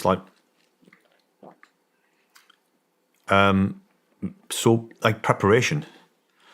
The reactions that I did, and same as Paddy and Larry, they were critical because we kind of knew we were going to get into a fight. The odds are it was almost certain, and everyone knew that. Brigade headquarters, everyone knew that. So we were keyed in to that. I often think if that had been a routine patrol and we'd stumbled across the enemy in such a way, would we have reacted? Would we have been so keyed up? And it's the good point is what I'm saying to anyone who carries a gun, whether it be law enforcement, military, or civilians. Do you think you're going to kill someone today? And they're like, a lot of the time, saying no. I'm saying, why not? You're carrying a gun. Someone thinks that you're such a threat that you need to carry a gun, or you think you're a threat that you need to carry a gun. So you really should be thinking you're going to have to use lethal force today. Otherwise, why are you carrying it? to me seems illogical. But again, what's that's around. It's not doesn't sound like a psychopath. It's like have your head in the game. Yeah. Earlier to something I said earlier about seeing the signs, knowing, and like anyone who pulls a trigger with a surprised look on their face, it never usually ends well. So it's that whole thing. You see it coming, you see the signs, you get prepared, you get your head in the game, and this could be taking place over milliseconds. But that's the good point of that. That is a damn good point. That's a hell of a first engagement. Rifle malfunctions. You go up, you use a fragmentation grenade, and then you kill 5 people with a pistol. What is it like going home after that? What's it like going home after that? Yeah, I mean, to me... When did it register? Oh, straight away, but for me, it was like, what happened? I went to sleep that night. Maybe we're going to circle back to this later on when we talk about faith, because there's something happened in between. But after, what happened in between? Let's just do it. Okay, so I go to the ops room. What happened is I had a close quarter engagement with the enemy. Things went wrong. I performed. It was kill or be killed. And I did my job. And it was all this thing, as we all know in the military, do you think you could really kill a man? Do you think you could do that? How do you think you do in combat? It came to me, close quarters, closer than probably the same distance that I am to you, was the engagement range. And it was high stress, high speed incident. And not only did I perform well, but Paddy, my TIC, and Larry all performed like boom, boom, boom. And it was a good feeling, great feeling. I was tested in the ultimate way, close quarter combat, and we won, and we live, and we fight another day. That's what it, to me, is a good feeling. So I get to the brigade headquarters. The brigadier wants to update everything like that, and I'm talking to them. People are shaking my hands, saying "good job," things like that. And then see the Padre, who's a friend of mine. At this point, I don't feel any guilt, so I have no guilt about it at all. I don't feel, and I still to this day don't feel bad about it. It's like, again, it's a combat experience. And I see the Padre, and I look, and all of a sudden I feel this well of emotion inside me. Do you know when you do something bad at school, or when you're a child and you see your parents and you think, oh, and your bottom lip starts shaking or whatever? It was like that. And he kind of must have saw that. And he knew I was a man of faith. And he said to me, Chris, do you want to come take communion right now? And I went, yeah. So we went to made a makeshift sort of altar, if you like. And then he took Holy Communion. And I'm there on my knees, and it felt like I had my eyes closed, praying, and it felt like someone had moved this halogen sort of light above me and turned it on, and I could feel this light and warmth going through me as I took communion. It was like I could feel it. It's like I could feel it. It's like, and not only could I feel it, it's like literal light. There was a light above me. Even though my eyes were closed, it was like bright, as if someone had put a searchlight above me, and I could feel the heat off the light running through my body. Wow. And I open my eyes, and the Padre looks at me and says, "Did you feel that?" And I'm like, "Yeah." I goes, "I thought it might just be me." He went, "No." He goes, sometimes there's moments when you are close to God, and we were close to God right now. What did that feel like after he said that? Yeah, it's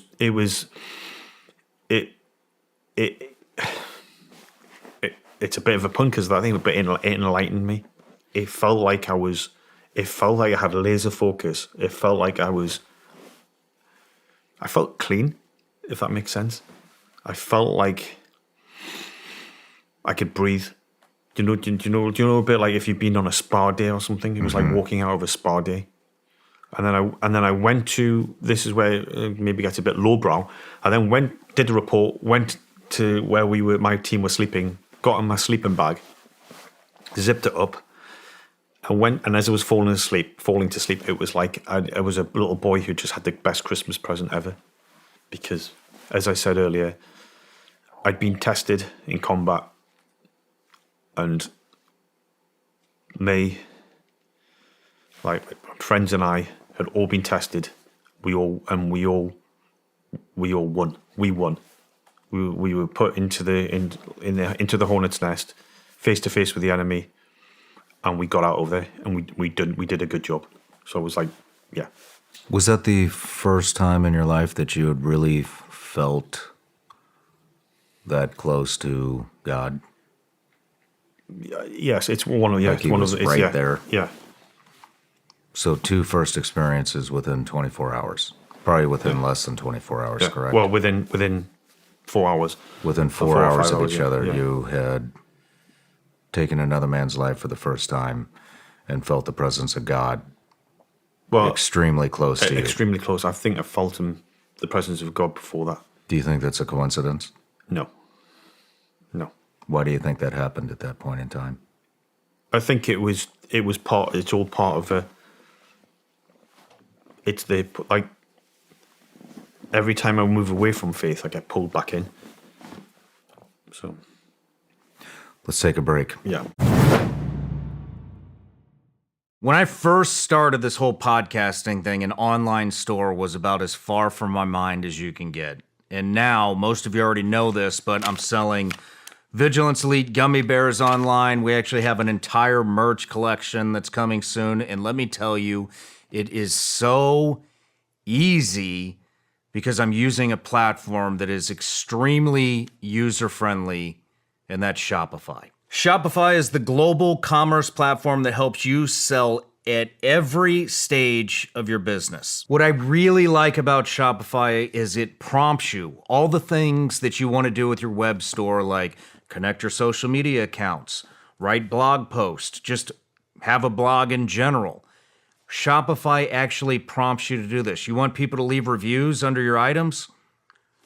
You can do that on Shopify. It's very simple. Shopify helps you turn browsers into buyers with the internet's best converting checkout, 36% better on average compared to the other leading commerce platforms. Shopify is a global force for millions of entrepreneurs in over 175 countries and power 10% of all e-commerce platforms here in the United States. You can sign up right now for $1 a month. It's shopify.com/Shawn. That's all lowercase. Go to shopify.com/Shawn now to grow your business no matter what stage you're in. That's shopify.com/Shawn. The media is crumbling, and it's crumbling extremely fast by the day. Why? Because everybody knows they're hiding something. People are beginning to realize they have been lied to for years and years. Everywhere you look, it's lies. Even the institutions that we all thought that we could trust are turning out to be liars. But now we know. So what do? We start to prepare. You also know that the time to prepare for what's coming is right now. Get started at my website, preparewithshawn.com. There you'll save $200 on an essential 3-month emergency food kit from My Patriot Supply. Over the years, My Patriot Supply has helped millions of American families prepare for emergencies. Yours should be next. Sealed inside ultra-durable packaging, their delicious meals last up to 25 years in storage and provide over 2,000 calories daily. Eat right when things go wrong with these 3-month emergency food kits from My Patriot Supply. With $200 in savings, you can get enough for each family member. They deserve your protection. Go to preparewithshawn.com. Order by 3 p.m. for free same-day shipping. Preparewithshawn.com. All right, Christian, we're back from the break. We had just kind of covered your first operational combat experience with the Iraq invasion. And so before we move on in your career, is there anything else that you would like to discuss when it comes to the Pathfinder? stuff. I think I'll just leave it at that. You want to leave it at Yeah, that? I'll leave it at that. With that, they're the stories. Perfect. Well, let's move into the SAS. Mm-hmm. It took you 3 times to get in there. Yeah. When did you find out about the Special Air Service? I knew. I found out quite young when I was quite young. Okay. As they still are today, they're within newspapers a lot. The Iranian embassy siege happened in 1980. I can't remember that. I would have been 4 years old, but that people say they remember it. I don't remember it. But I'd always heard them being mentioned, and it's still to this day is what people say. It's the magic dust of the country. Or they should just send the SAS in to go and get them, or to kill them, or to do this, or to. So that's what the working man is like saying, "Oh, just send the SAS in; they'll sort them out." So and then the movie, as mentioned before, Who Dares Wins. I saw that when I was, I think it would have been 11 or 12 years old, which is still, you could argue, too young to see that movie, but I saw it, and in my mind, that's why I was like, I need to be in the SAS. When I joined the army, and when I was in training, and when I never mentioned about joining the SAS. I never openly said it to people. Well, I want to do one thing at a time. I wanted to get in the Parachute Regiment first. Let's get in the Parachute Regiment first, and then. So, but in my heart, even when I went into the army recruiting office, and I wanted to, my mind, I wanted to be in the SAS. You know. What is the? Can you explain a little bit of the difference between SAS and SBS? There's kind of no real difference. Really? They do the same. Well, there's no real difference. One is there's lots of different people will say, "Oh, what's he saying that for?" The selection process is identical. So we do a joint selection.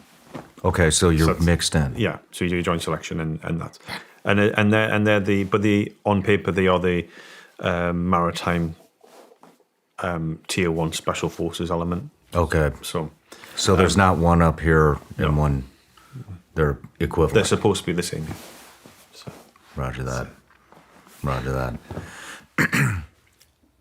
When it comes to the selection, are you recruited for SBS, SAS? You volunteer to do volunteer. The course. Yeah. Do you volunteer for what are they? Do they both fall under an umbrella? You can, if you're in the army, apply to join the SBS, and if you're in the Navy or the Royal Marines, you can apply to join the SAS. Or RAF as well. So this is basically Delta SEAL Team 6 yeah. equivalents. Yeah. If correct. Mm-hmm. SBS would be more the Team 6. Delta would be more the SAS. Yeah. Okay, makes sense. And you volunteer, so you put a request in through your unit. That goes to the recruitment cell, and then you have to do some courses, pre-courses to get on selection, and then you go on selection, and it's a 6-month process, and then continuation training after you're badged into your unit. But the continuation training is then separated. So the guys who pass SAS selection do their continuation training in Hereford, and the SBS in Poole, and that's where they'll do their dive training and things.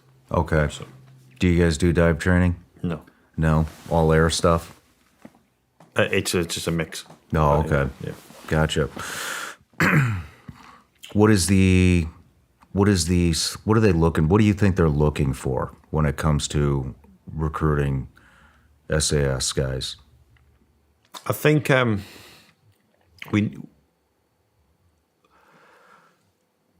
being blunt about it is we want people who are physically capable, whatever that means, so robust and fit, like really fit and really robust.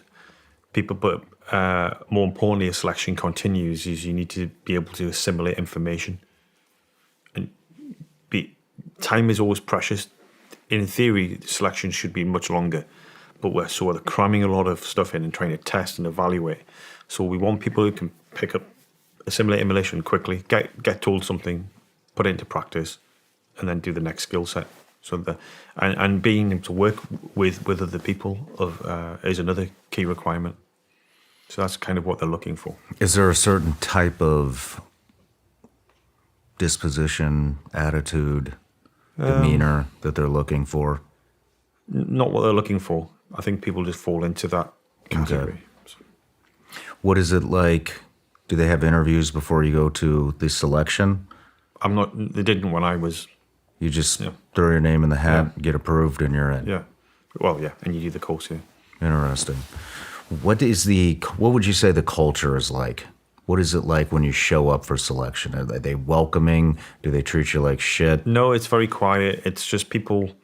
Again, we're on the borders of what I'm going to talk about and not talk about. But when you turn up selection, it's similar to joining the army again. Everyone's measuring everyone up.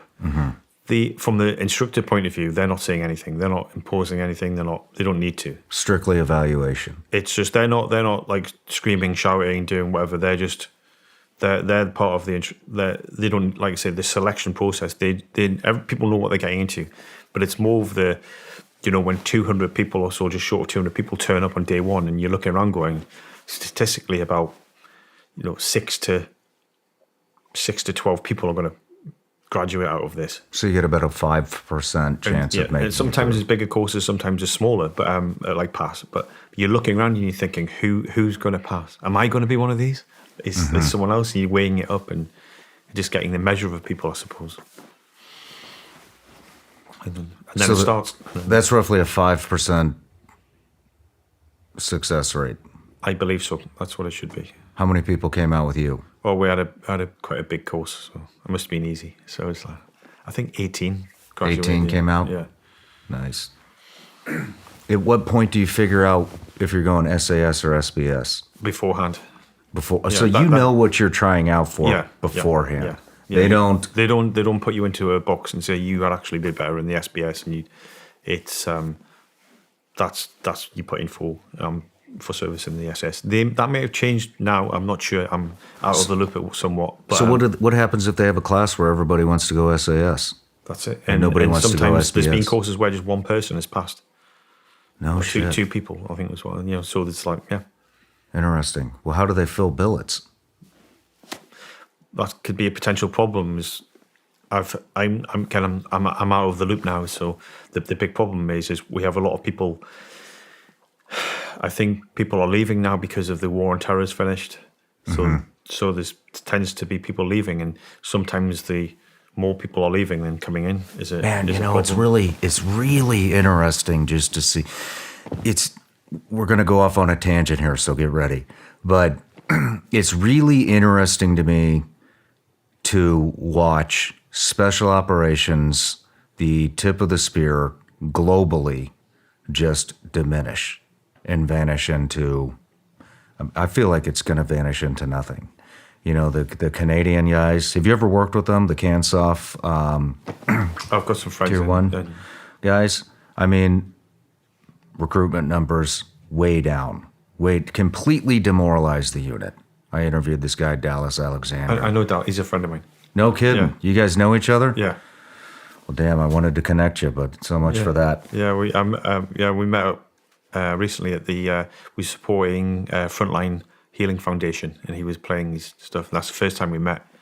Oh, cool. And, but we talked to each other before, and so it was like, but he's a real great guy. I love that guy, man. He's salt of the earth, just. That's what I keep saying to him. Now, I goes, remember me when you're super famous. Remember me when you, because he is good, and this is not a shameless. What do you call it, like a plug for him? He is. I said, you're waiting to. Yeah. Yeah. His some of his tracks are like good, but their numbers are down. British Special Forces numbers are down. American Special Forces numbers are down. Nobody's signing up for this.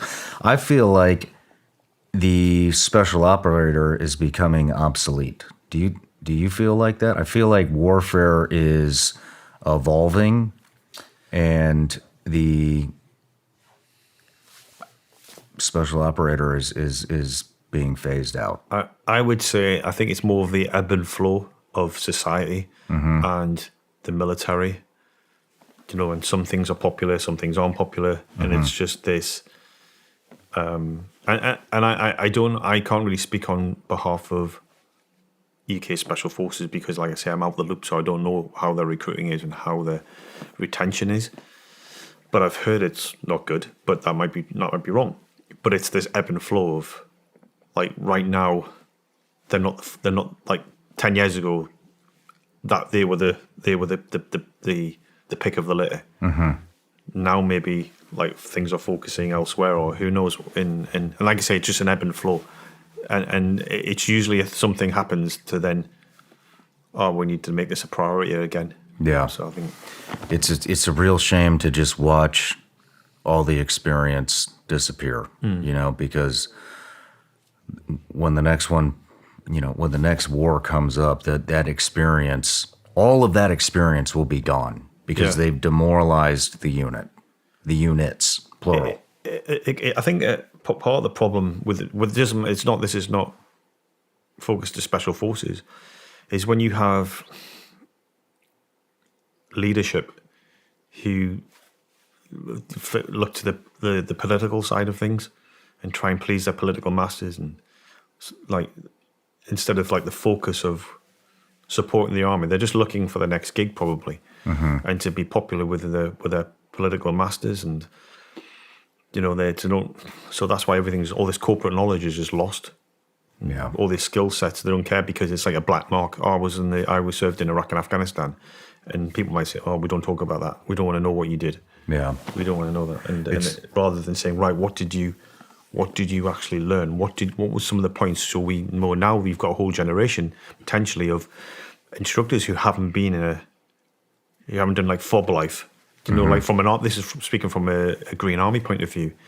All these guys who served in FOBs and leaders and things, and now they've gone, and now there might be another generation who they didn't pass that on to because they need that information. No one decided to capture it. It's not only do they not decide to capture it, they have ostracized the experience from some of the units. Dallas is a perfect example. I mean, the man was on a 4-man sniper team that has the longest sniper kill in the history of the world, and they ostracized him from the unit. They flushed that experience down the fucking toilet. There is an element, isn't there? We've covered this, and it's not the first time I've seen it. Is the veterans? It didn't matter what stage. Don't like success. They don't like good things. Yeah, someone takes the longest sniper shot. I mean, with what you were involved in Nairobi, and all the experience that we don't even know about. I mean, they have. Look at the experience you have to pass on to the future generations of SAS, and they fucking flush that down the toilet. It's disgusting. You could have imparted a lot more wisdom than you have on that unit, and I'm sure you would have been. So I have to say I am on good terms with 22 SAS. You are at this moment in time. I'm on good terms. There's a whole load of reasons why I retired. I didn't retire bitter. I did have some grievances with some leadership members, and I felt that either they were jealous of what I did or they were getting pressure from outside of the regiment. But it was more of a timing thing. I did 28 years and things like that. So I left the SAS extremely proud that I'd served in that unit. Mm-hmm. And I was on camp just about 3 weeks ago, talking with the command sergeant major. And so like I said, hey, I'm friendly forces, and like I said to him, I'm not bitter towards the regiment. I'm bitter towards the British government. I'm British towards the Ministry of Defence, and I'm British towards some personalities of leadership who were in command in 2019, 2020. That's my issue, and it's all personal stuff. It's not, but as a I'm super proud of the SS, and I would always support them if I could. Mm-hmm. But that, to your point, it's not just me. There's lots of men with lots of experience, and once you're out, they don't care. Mm-hmm. They're not calling people back or saying, "What do you think about this?" They're not saying.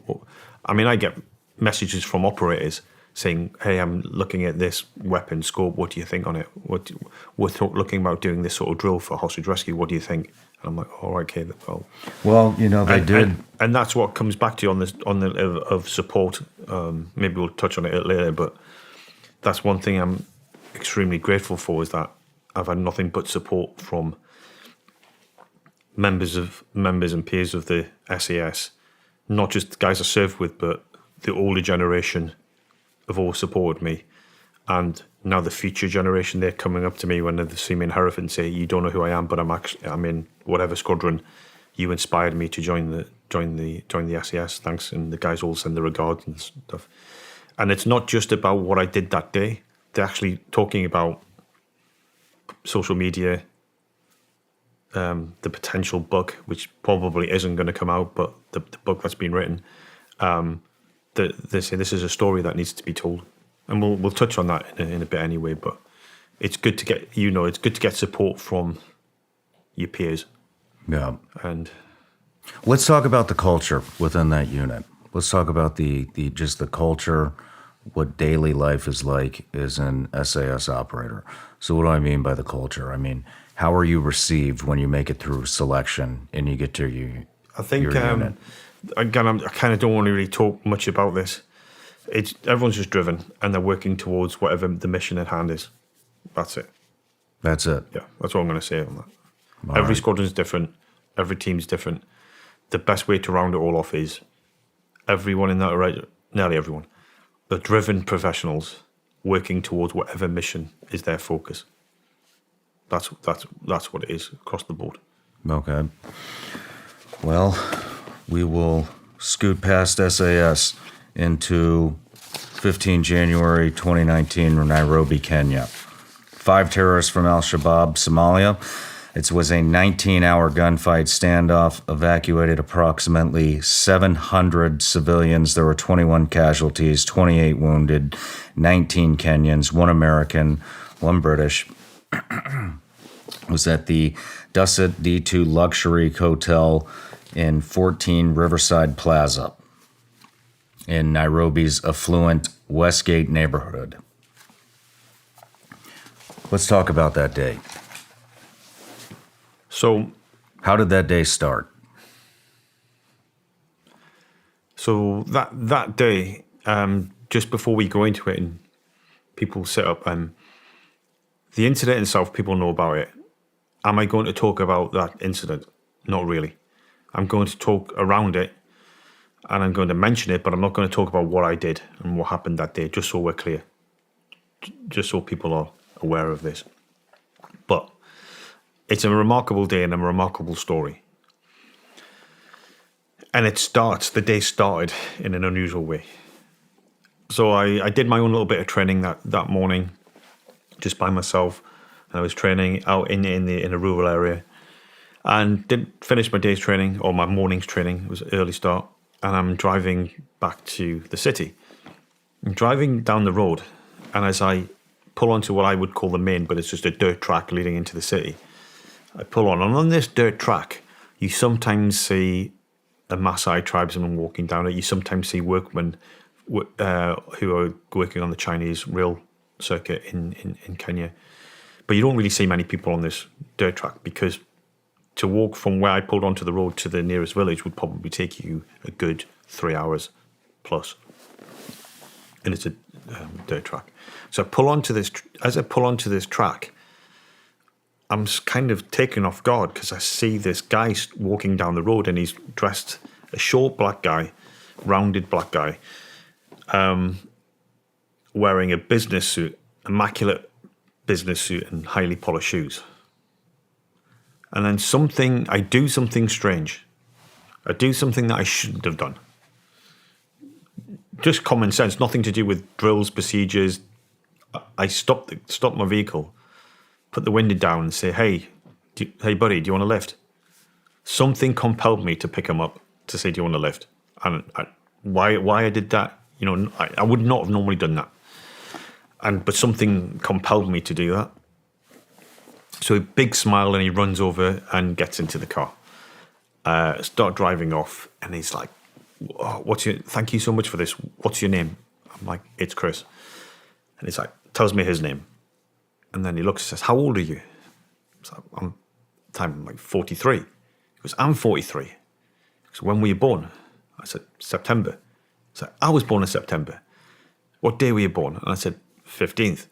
He's like, I don't know what day I was born, but this is a good sign because that means in September 1975, Chris and his name were both born. And he chuckles. He's like, he says some of this stuff I can't really recall. Driving a bit further, and he reaches into his pocket. My internal spider sense is not triggered here. I don't feel threatened, anything. I don't feel. And he pulls out this big like dagger, and it's an odd dagger. And what I found was odd was curved, but it had a double tip, so it had two tips at the end, which I'd never seen. And I just smile and say, "You're not going to try and kill me with that, are you?" And he's like, No, I'm not going to kill you. This is I carry this when I'm traveling on this road in case I come across any demons or evil spirits. It comes in very handy. And he chuckles to himself and puts it away. So then moving on, and I turn to him and say, judging how you're dressed, I take it you're going into the city. And he's like, No. Please just drop me off at the first village we come to. And I said, oh, we're approaching one now. And it's an African village, so it's an African village. Like, and I'm at this village. He's like, yes, but don't take me into the village. Drop me just off outside. So, okay. So as we come to a stop, he opens the door. And then as his foot hits the ground, something happens. His foot hits the ground and his face changes. When I say changes, it's still the same man.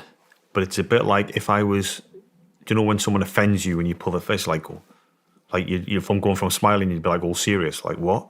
His face changed. And then he said, Chris. And when he said Chris, I felt it in my heart.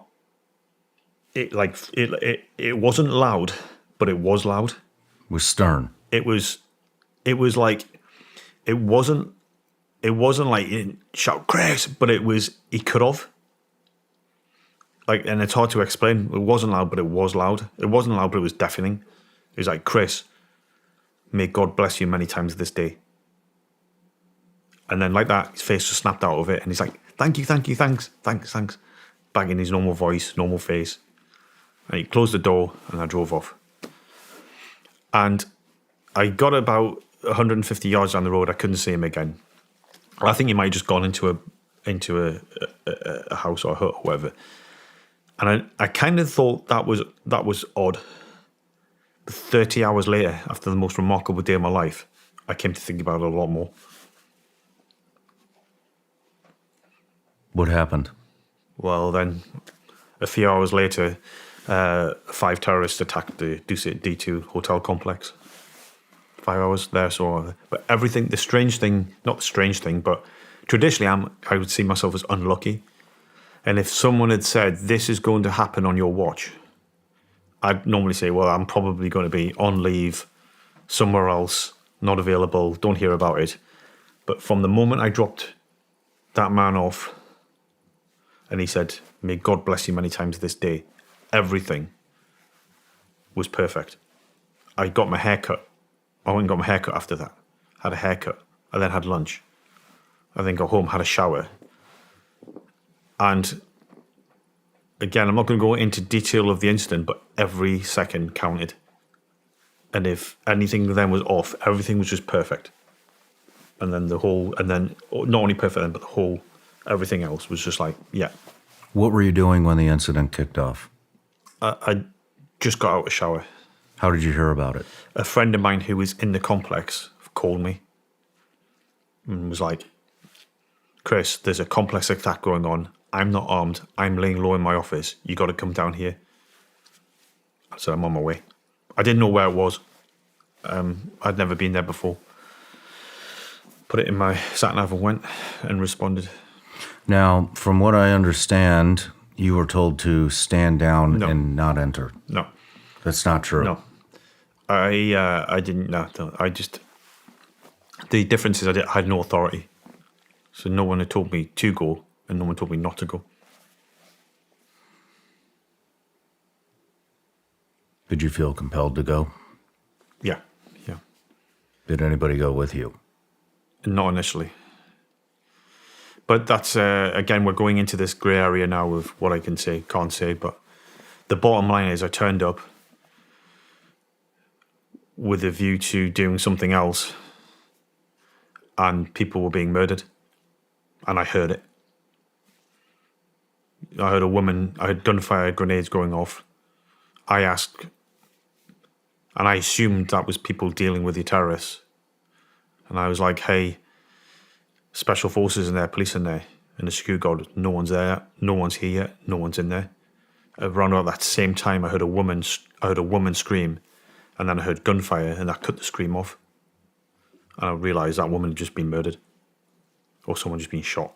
And I was like, right, I'm going in. And then the rest is history, and not really up for discussion at this point. Can I ask you yes or no questions? You can ask me, and I'll just maybe say if I can't comment, I won't comment. I'll say no comment. Did you engage anybody when you entered the building? Did you personally save anybody from that building? I think there's video evidence of someone who looks like me doing stuff like that. How many people did that individual that looks like you save? Allegedly, people say 700. That's 700 That's people. what people have said, that I'm responsible for saving that day. And I don't think I'm going into any like legal area here, but I mean, maybe from the view of the MOD, they might be like sharpening their knives right now for what I've said, not said. But I went in alone, but then it became a team effort with some remarkable individuals. Kenyans? Yes. How uncomfortable are you right now? Pretty uncomfortable. So, Is there anything you want me to ask you? no, I mean, we can just talk about, again, I think the whole incident, people can see, and the only thing that I can add to the incident is like things that I did inside there and things that happened. And I can, and people have got good imagination, so you can imagine what happened inside there. So I don't need to upset people and break any kind of rules.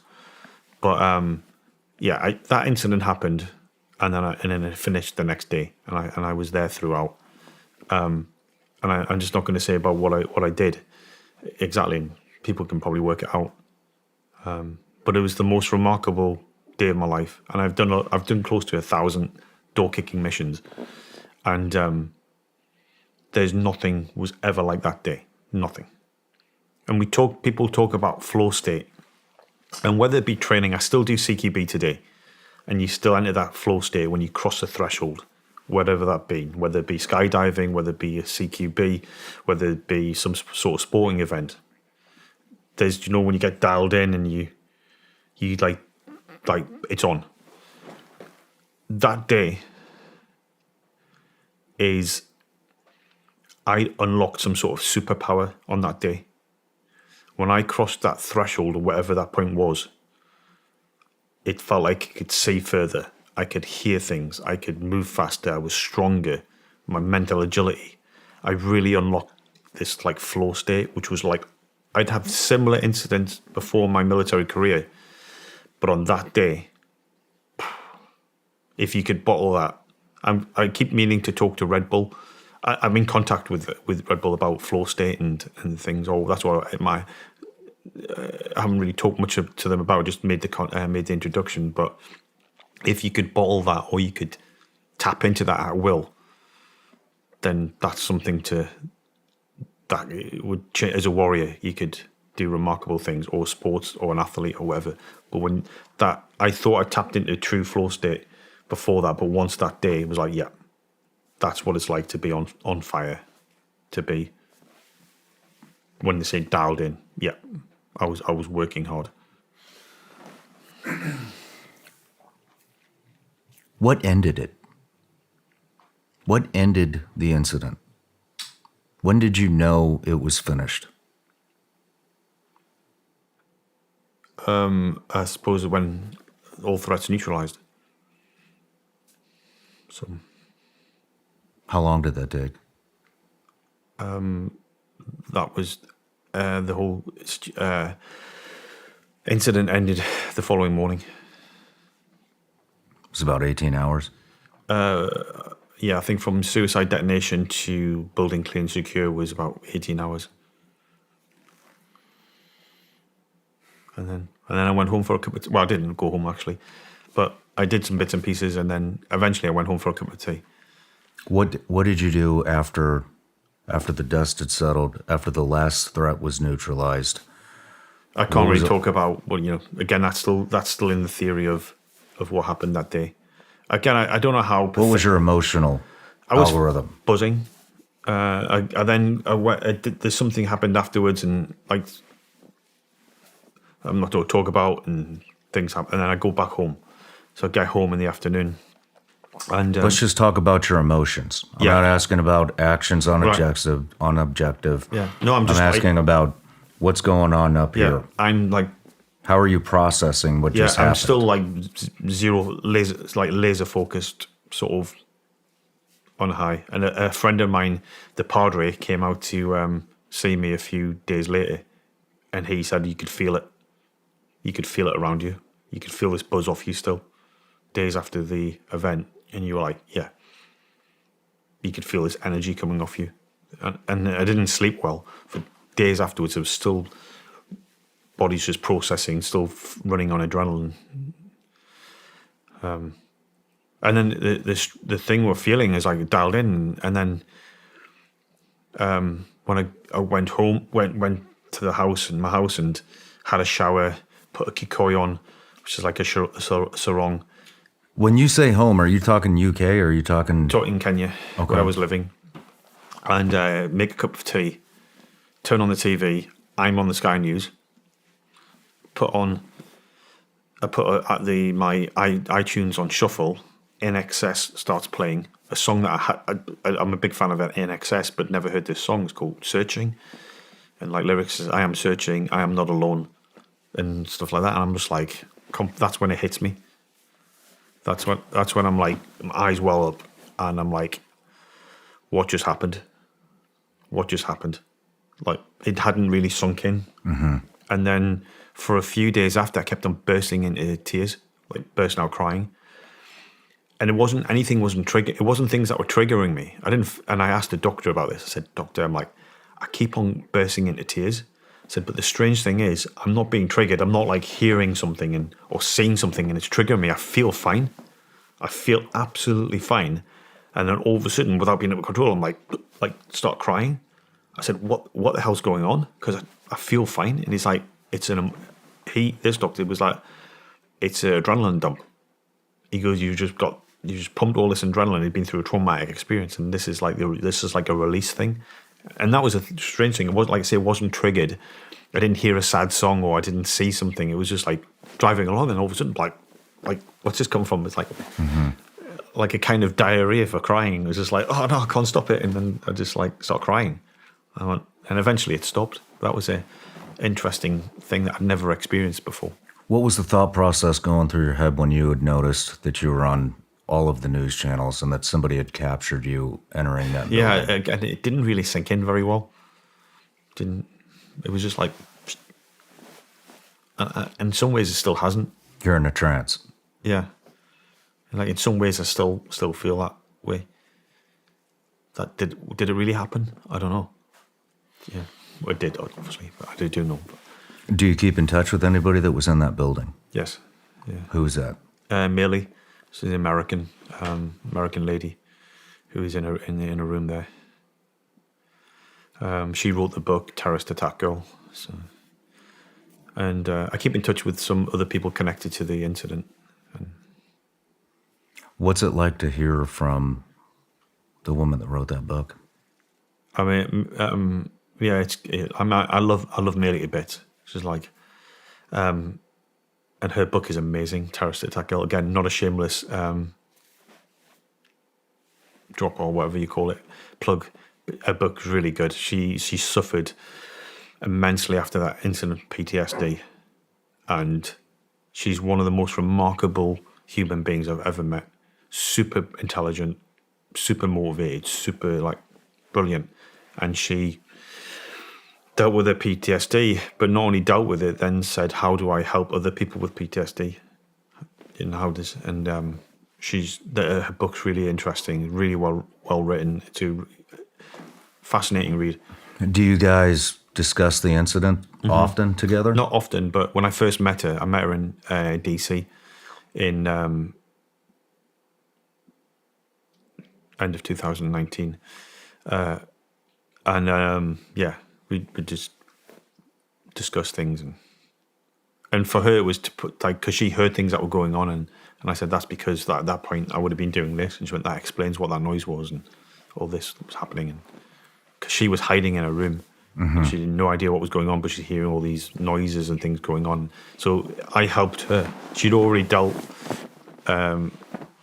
really well with the PTSD, but I like helped fill in some gaps and bits and pieces of what was happening that day that she hadn't been told or she didn't know. How did it feel when you saw her for the first time? Yeah, it was DC? emotional. It was emotional. Yeah. Was it for her as well? Yeah. Yes. What was some of the first things that were said? I don't know. I think she just said thank you. I can't. I'm not remembering, but we talked about. Yeah. But I can't really. I can't tell the story of how I met her husband. That is a remarkable story. I can't tell it, but it's strange how everything surrounding this incident is odd. But it was a strange way of how I met her husband. So. Yeah, it's hard to dance around this topic. There's so much that you can't talk about. So, but what point did you recall the man that you picked up on the road that day? When did that connection get made? He said, what did he say? God bless you. You're going to need it today. It was like, Chris, may God bless you many times this day. When did that come back into your head? Were you in the building, or was this days later? It was the morning after. It came to me. It came to me before I left the complex. How did that feel? Again, it's this. Again, compared in, I've got all this emotion going on, all this like buzz. So it was like lost in all that. Mm-hmm. But when you did feel it, yeah, or when it did come back into your head. Yeah. What was that emotion just like? Again, another one of those. Did that really happen? How did that happen? That's just I don't like. I'm gonna spoon feed you all, and say. Sometimes I think, was he an angel? Maybe. Maybe not. Was he delivering a message from God? Yes. Yes, he was. And that's all I've got to say is, it's not all I've got to say, I've got a lot to say about it, but it's like, maybe sometimes God's angels, like God or angels, should say, use people. You know, sometimes someone might say something to you and they're like, might be a stranger, might be someone you love, and you're like, it's like a message. Mm-hmm. And that was a message. That was a message that moment. Whether that guy is a real person, fine. But like I say, his face changed, his voice, like I say, it was quiet but deafening. That he was delivering a message from God or from an angel saying, may God bless you many times this day. Man, that's incredible. That is really incredible. And some people out there are going to say, oh, it's just a strange, coincidental meeting between two strangers. Who gives a shit what people say? But it's that. But that's my theory. It could have been an angel manifested as a human. What do you think it was? I think it's a human delivering him like a message. Like did he know he said it? Maybe not. It's just, but the whole thing was just using it as like a moment of possession. Or do you think he was an angel or not? No, I think that's the thing. I think he was a physical human being, but he was delivering a message from an angel. Okay. Then, as in, he was like, what do you call it? What if you want to call it possession, or if you want? But he was at that moment, that wasn't him speaking. Do you feel you were alone in that building? No. Did you feel it when it was happening? Sorry? Did you feel like somebody was with you, like God was absolutely. with you in that building as it was happening? Yeah. Man. But again, without talking about the incident in general, one of the, like I've said this at the start of this interview, is that I'm super like privileged or blessed that the incident kind of happened in a purely selfish way, that people live their whole lives not meaning, but they do good things, not good things, whatever, and then they die. And we're always trying to make sense of stuff and meaning. And that was the thing for me up to that point in life, and my life isn't over yet. But that made sense of everything that had happened to me, whether it be career moments where I thought I should have done better in my career and thought it was unjust, or something happened, or I didn't get sent somewhere, or I didn't do something, I didn't picked for a certain team or whatever. All that made sense. All of it was like, thank you. And every night I pray about, I thank God for all the bad things that happened to me, for all the things that at the time I thought were unjust or unfair. Because now I realized that they had to happen to put me there that day. Yeah. And I asked to see the signs now of, like, you know, when things are going really bad. It's like, it's very hard to do. And again, it's like, and everyone knows, when people say things happen for a reason, it's really a patronizing thing to say, but they kind of do happen for a reason. Mm-hmm. And I give a presentation to the Officer Academy, Sandhurst. I did a large brief, but the first time I did the presentation about Kenya, I briefed they've got a platoon which all the wounded students go to, and they do rehab, and then once they're fixed, they go back into training. And I give them the presentation. At the end of it, onto this line about, you know, everything that happened that was bad happened to me to put me there. And I said, right now, you guys in this room are kind of like, don't feel good, because you're looking out the window and you're injured, and you see girls and guys who you were in training with are now graduating, and you're still stuck here, and they're going to be officers in the army.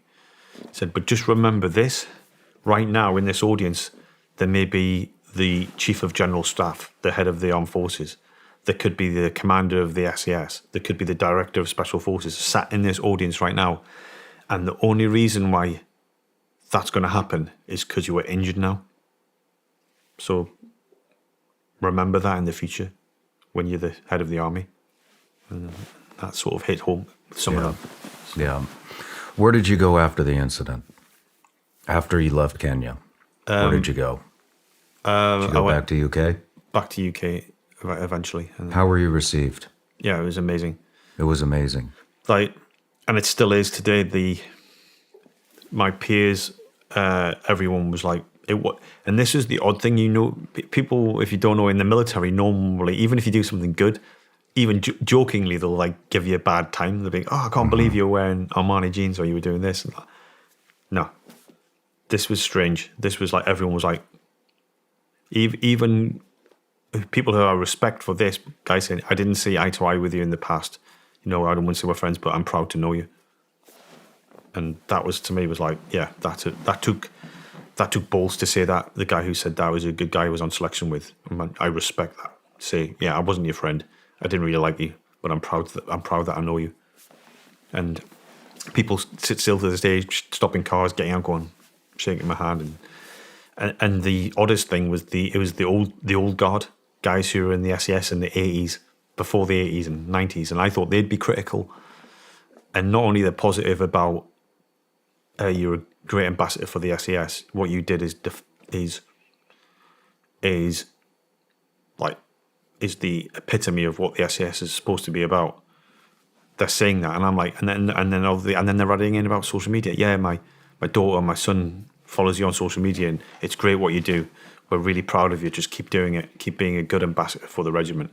So that's always good. And the thing with the book One Man In, I wrote it. They originally told me I could write a book. Then that changed. I tried to clear it. It didn't get released. I took it to court, lost that. I'm trying to appeal that. The bottom line is it's highly unlikely that anyone's going to read One Man In anytime soon. But even if I lose the appeal, people change, policies change, positions change. People don't realize what's happening, so we have to go into that. They don't realize that it's in court. Yeah, it's been to court and failed. And so I wrote a book called One Man In. I did ask before I retired, could I write a book about the incident? And they said, yes, work with disclosure. I worked with disclosure, and then there was a change of mind somewhere along the line, and then they said I couldn't. I then tried to make redactions. They weren't interested whatsoever. And then, so I took it for a judicial review, lost the judicial review, and now I'm appealing the judicial review. It's highly unlikely that I'm going to win any appeal. Why do you think they're trying to suppress the story? I can't. There's a public here ruling out there. They can read it. It's what I'll say about the incident is I've just said about my peers and members of the SAS and public got nothing but support for me.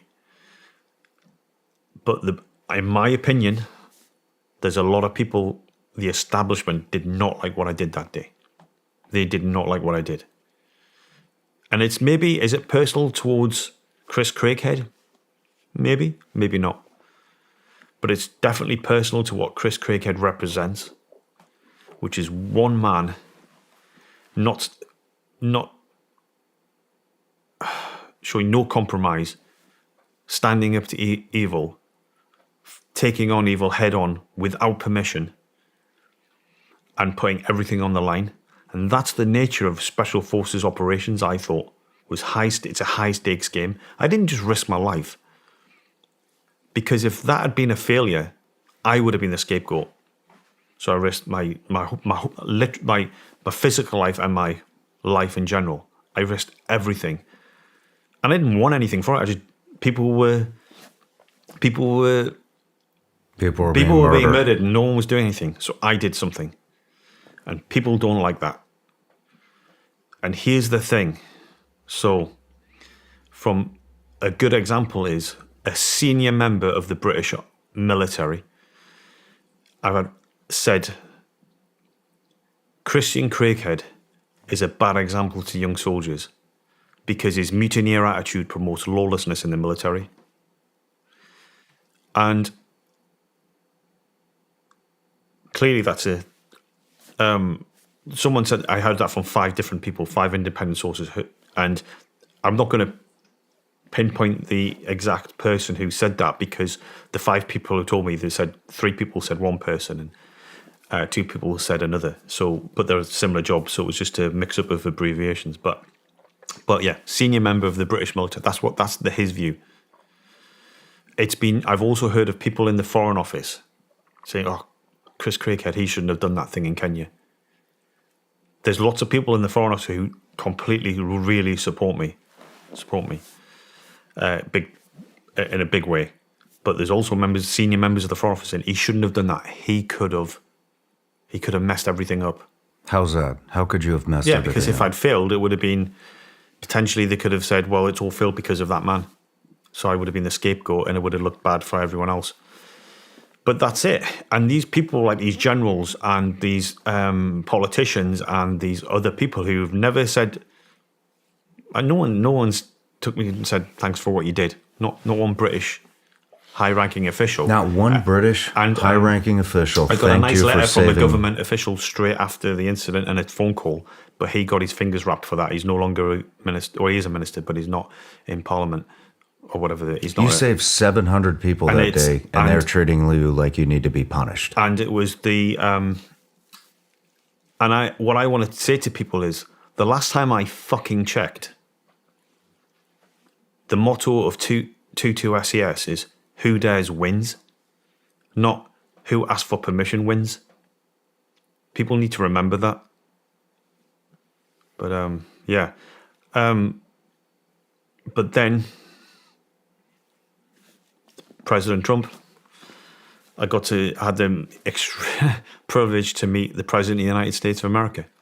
You got to be. This is after the incident. Yeah. How long after? 10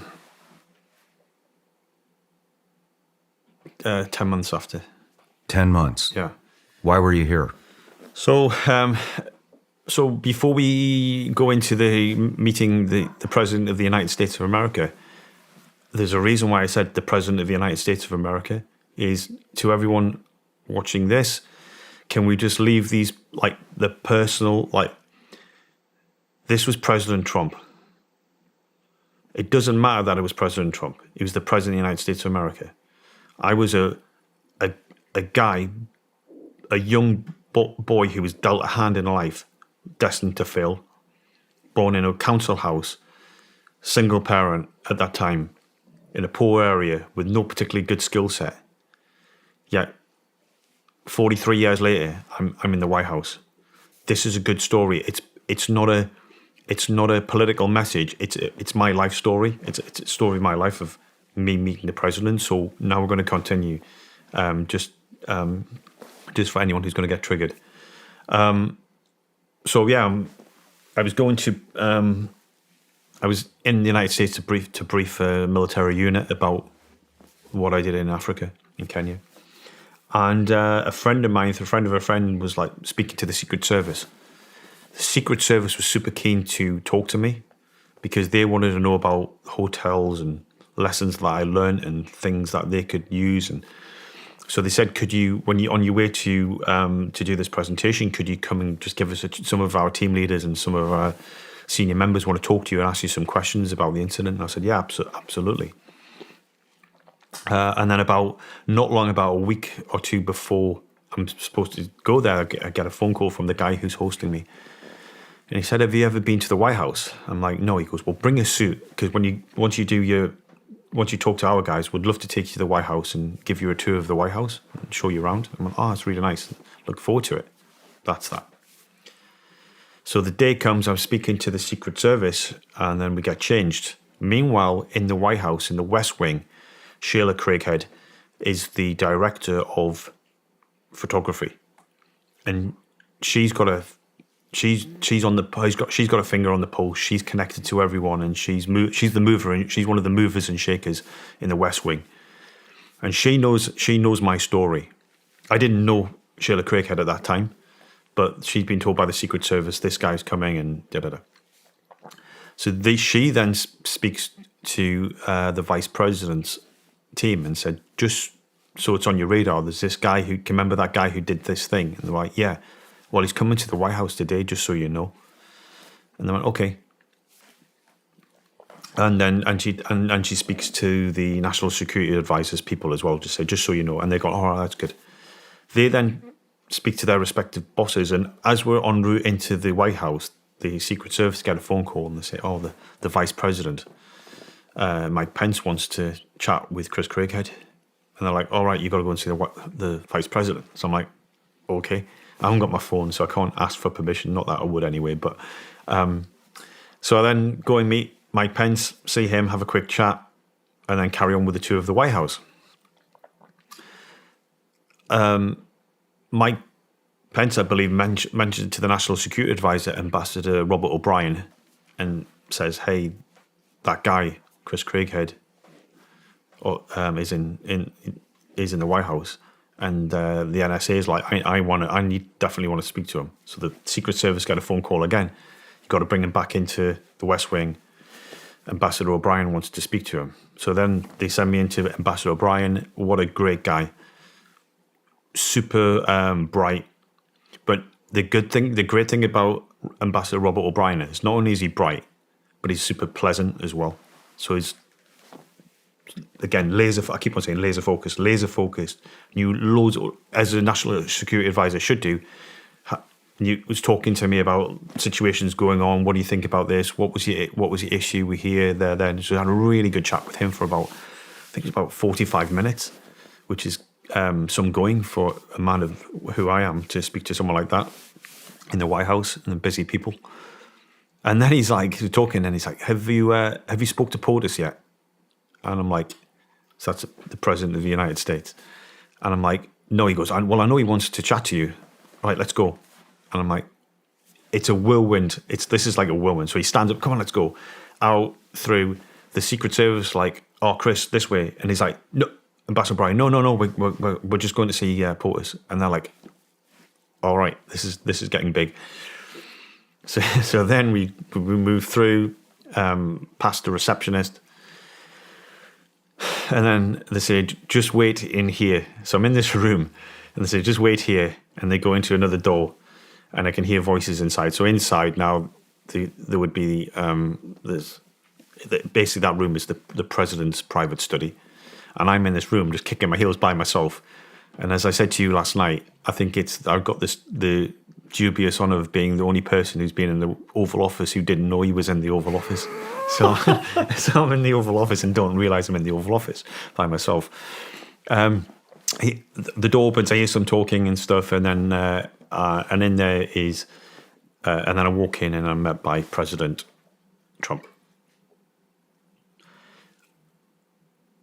And he looks at me, walks over, puts his hand out, and the first thing he says to me is, "Thank you for saving American lives." Is that the first person that thanked you from a high-ranking government position? Yes. Well, no. In person, yes. Immediately after the incident, there was a government minister from UK phoned me up and sent me a letter. That was it. Nobody from your own country No, personally clearly, came up to you people from the army to thank you for what you did. People from the army, people from like members of the military, members of any of the diplomats in Kenya did, but no one outside that, and no one ever has since either. Wow. And but President Trump, he was, thank you for saving American lives, which if you don't, you can, we chatted about a lot of other stuff, but if you think, if you just park all your opinion or whatever, think about that. I went into that private study. There was no media there. The British government didn't know about it. So in theory, there's absolutely no gain whatsoever for the president. No gain at all. Mm-hmm. But he took time out to thank me for saving Americans. Something to think about. Something to acknowledge, I'd say. Yeah, and then we left, and then I got shown around the Oval Office by Ambassador O'Brien and things, and then that was that. It was a strange days. Let's say wasn't very well received from the British government. They found out about it? Yeah, so I give President Trump a coin, a challenge coin, and I got a Trump president's coin. So I was calling the guys up saying, "Hey, you can't believe this. I met the president yesterday and gave him a coin," and they're like, "Oh, that's awesome." And then someone said, "Have you told the commanding officer?" And I went, "No." They went, "Probably should do." And then and that's what I thought, and I told them.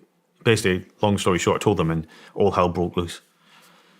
The big thing, I'm not giving them a free pass, but from a Foreign Office point of view, it's like a huge breach of protocol.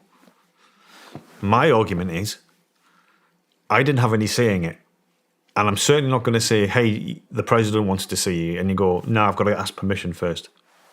There's a bit of a pattern forming here, but yeah, I'm not going to say. So I have to go with the flow. But apparently they're still not happy about it today. And, I'm sure there'll be some backlash from what I'm saying this now. I mean, I don't know how. So who was upset? The Foreign Office and I think it's the whole... The Foreign Office is upset that the President of the United States thanked you. It's because I broke... It's like the breach of protocol. It's like what we said. People don't like successful things. Certain officers of the time of that command in my unit didn't like it. Maybe because they got shit from the Foreign Office. Who knows? They're not there anymore. But yeah, so that was it. And then hold on. What's that conversation like? Yeah. Hey, you just saved 700 people in Kenya from being murdered, and the President of the United States just said thank you for saving American lives.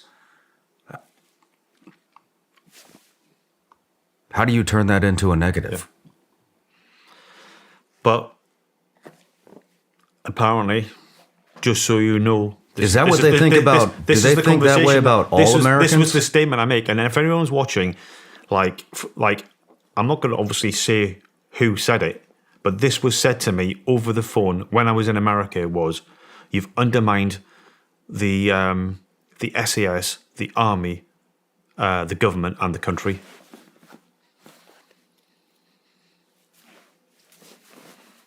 So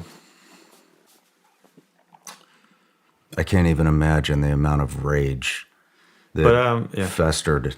But I'm going to inside reiterate of you. something. I have got no issue with my old unit, the SAS. I'm super proud to be there. But I have got issues with elements of the government, the MOD, and and some ex-command members of the unit.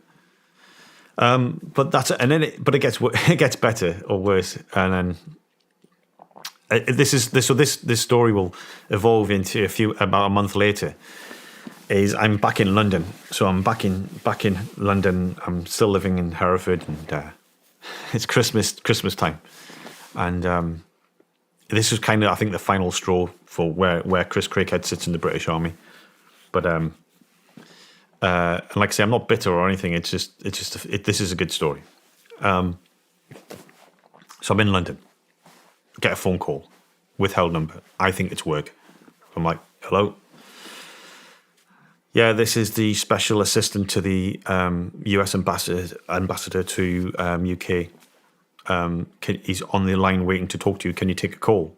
I'm like, yeah. So I answer the call.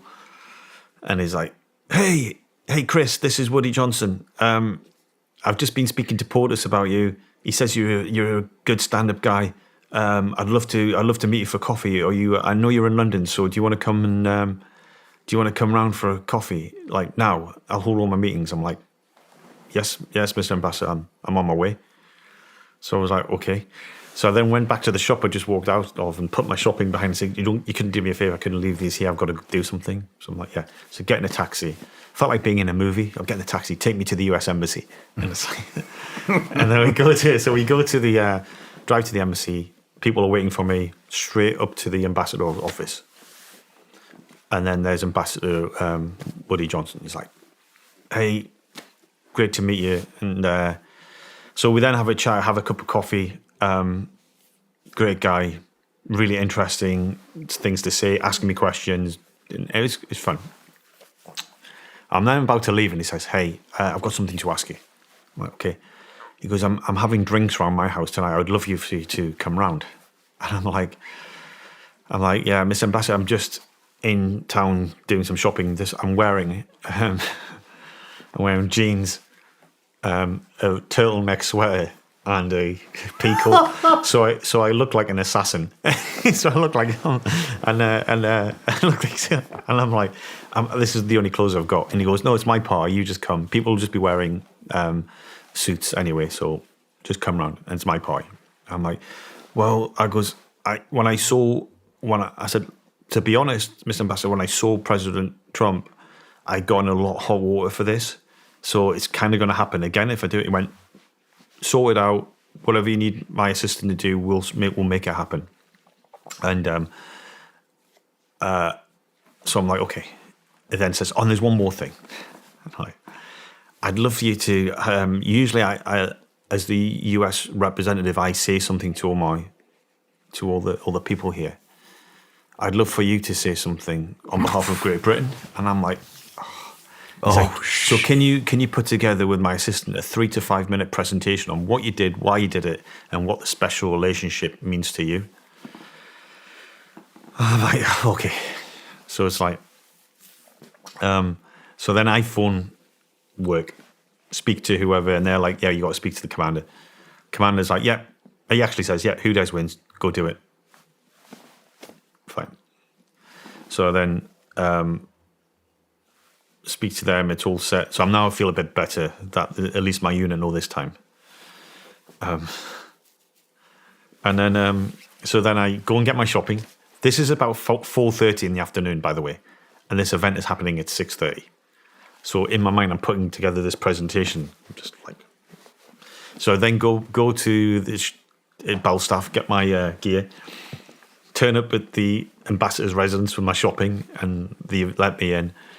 And then basically, then they're saying when all the guests are turning up, I'm stood next to the ambassador and his beautiful wife, dressed like they must have thought I'm some CIA hitman or something. He's CIA muscle or something.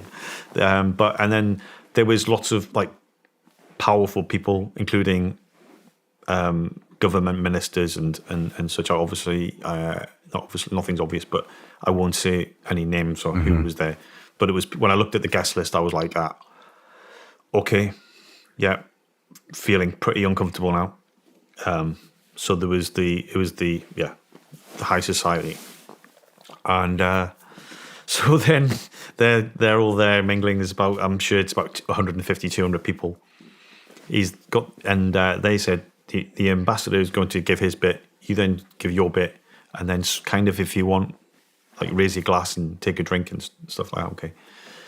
So he's doing his talk, and I'm like going through my presentation. It's like the Matrix going on inside my mind. I'm going, oh, I'm going to say this, or that. So he then hands me a mic, and I didn't know it was going to be another mic. But then I go into my presentation, and it's going well. Do you know when you're giving this talk, and you know when you think I'm on fire, I'm good. Yeah. And you could see the emotion of the crowd. You could see people responding and stuff, and it was good. So then I finish, and then at the end, I'm like messing around with the mic to try and put the mic back down and grab my drink. Everyone starts clapping and applauding me. I'm like, oh, God, I was supposed to do like a drink. I don't know where it came from, but it was like spur of the moment. I've got quite a loud voice when I've got it. So I grabbed the drink and I went, ladies and gentlemen. And everyone's like, stop. I went, God save the Queen and God bless America. That's awesome. That's awesome. And then Ambassador Johnson then used some decidedly undiplomatic language and went, that's brilliant. So How was that received? Yeah, not good. There was blowback?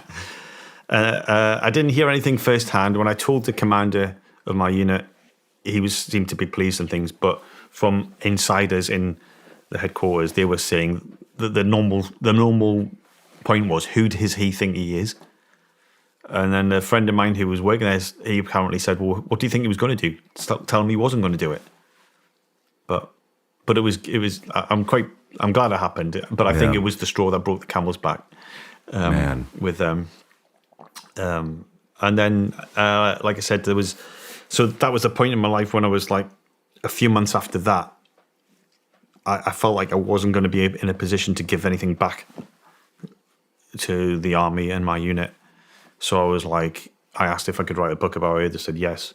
There's some other factors, and I thought, well, now's the time to get out. 28 years, I've had a good run. Let's go. Yeah, and that's when I got out. Man,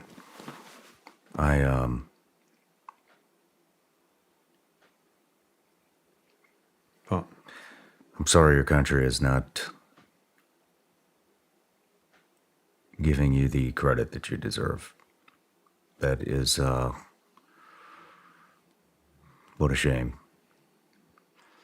I mean, there's lots of people who support me, and I'm really thankful for that. So, I should. That's what I'm concentrating on. I'm not even bitter. I said it. I'm bitter towards. I'm not really bitter towards the government. It's just more like I expect nothing less. Yeah. So I'm not even that upset. It's just like, yeah, because I've seen it happen so many times with other things. I'm like, it doesn't surprise me. But the main thing is that so many people do support me, and that's something. It's not as if I did that and everyone hated me. Then it's a different thing. But the fact of the matter is, like, people in the army, there will be. Sure, there's tons of people in the Foreign Office and the government who really like what I did. But there is certainly must be a good chunk somewhere that really do not like what I did and what I stand for. Wouldn't it be nice if more people were like you and stood up for what was right in that office? Well, this is the thing. Do you know, like, people need to, like, cowardice is everywhere. And, like, bravery in whatever aspect goes a long way. Mm-hmm. It doesn't have to be something grand like the DusitD2 incident at 14 Riverside Drive.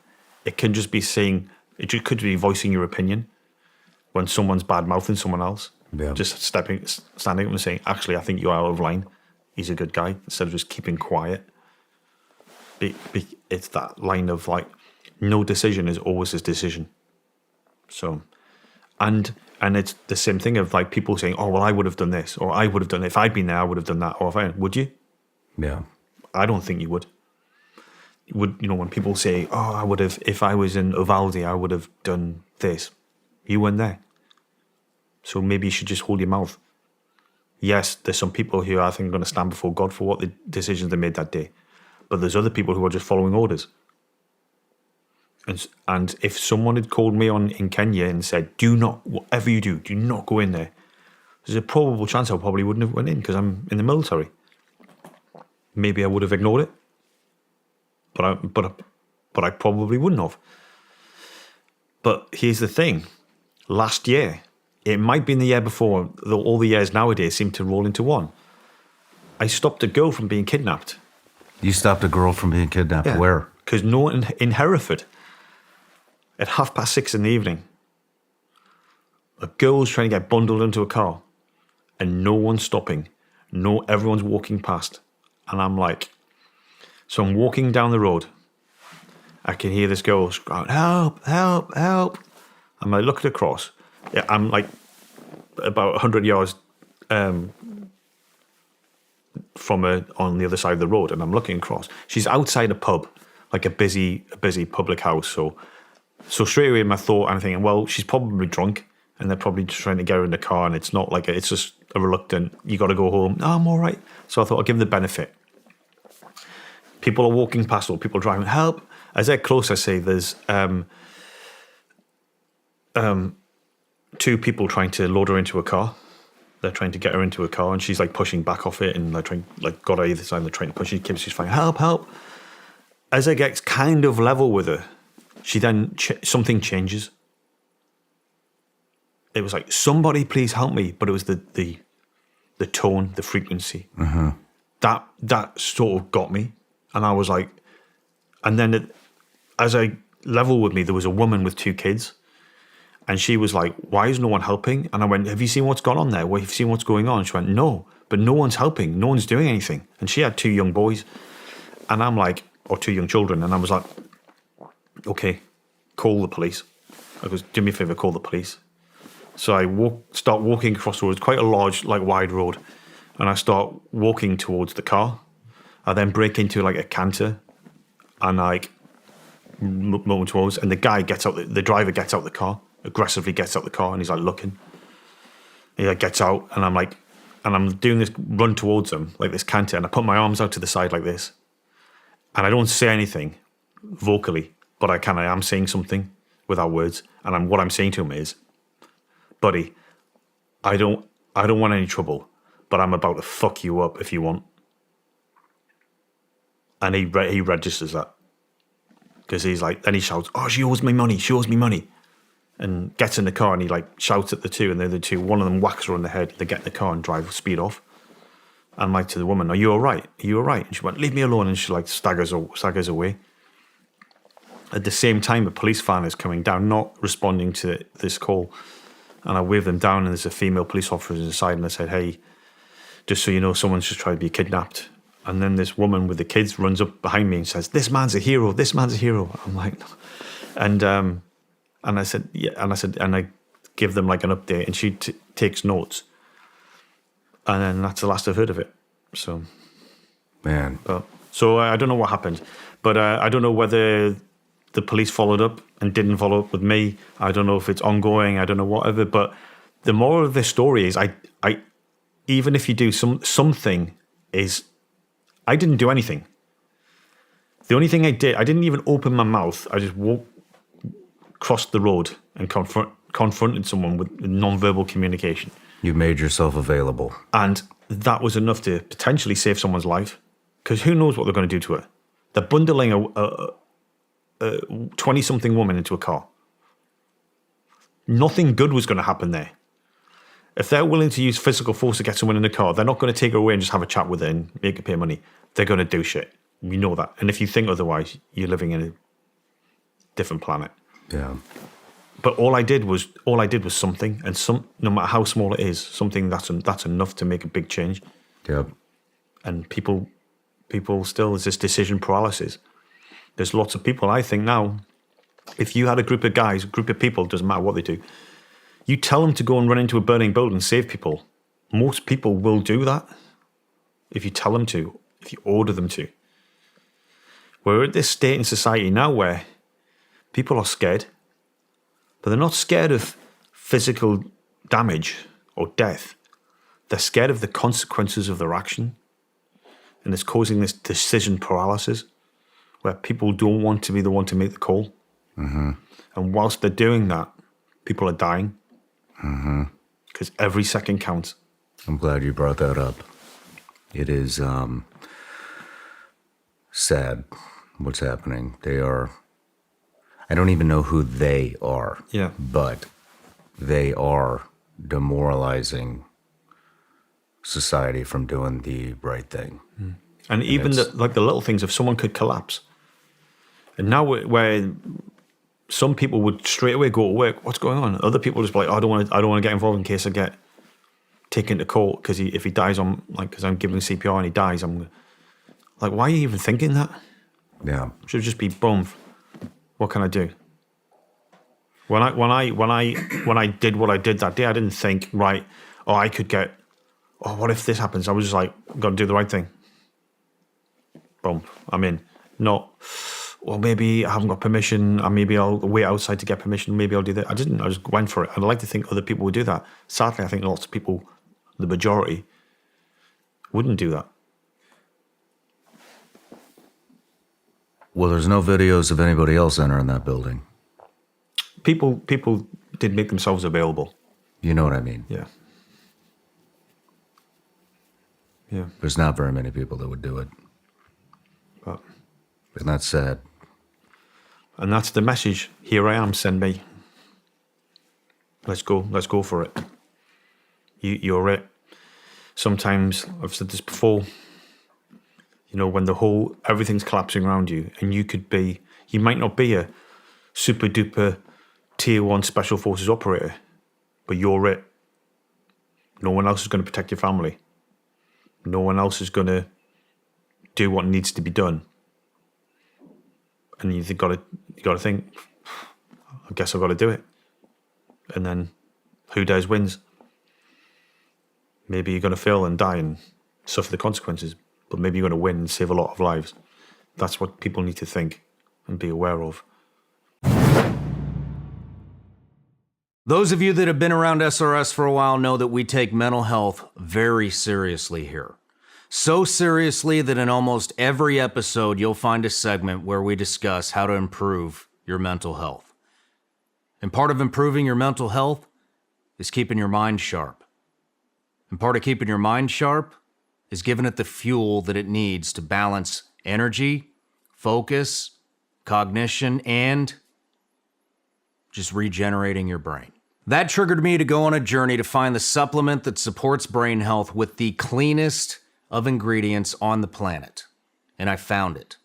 I was actually going to start my own company and do this, but I found Laird Superfoods. I've partnered with them. Now I'm a partial owner, and I really believe in these products. Here's my favorite product. Performance Mushrooms by Laird Superfoods. Brain Fuel. You can put this in your coffee, you can put it in your tea, you can drink it raw, you can mix it with their greens, you can do all kinds of stuff. Bottom line is, this is the best possible supplement with the cleanest ingredients, all sourced in the United States that supports brain health. And here's 2 other products that I'm a fan of. Laird Superfoods Creamer. Guess what? contains functional mushroom extracts. Put this in your tea or coffee. And most of you know I'm not a caffeine or coffee drinker, but a lot of you are, and they just happen to have Laird Superfoods coffee, organic Peruvian coffee with, you guessed it, functional mushrooms that support and regenerate your brain. Go to lairdsuperfoods.com. Use the promo code SRS. You'll get 20% off. Guys, this is the real deal. These are the finest of ingredients. Check it out. lairdsuperfoods.com, promo code SRS, 20% off.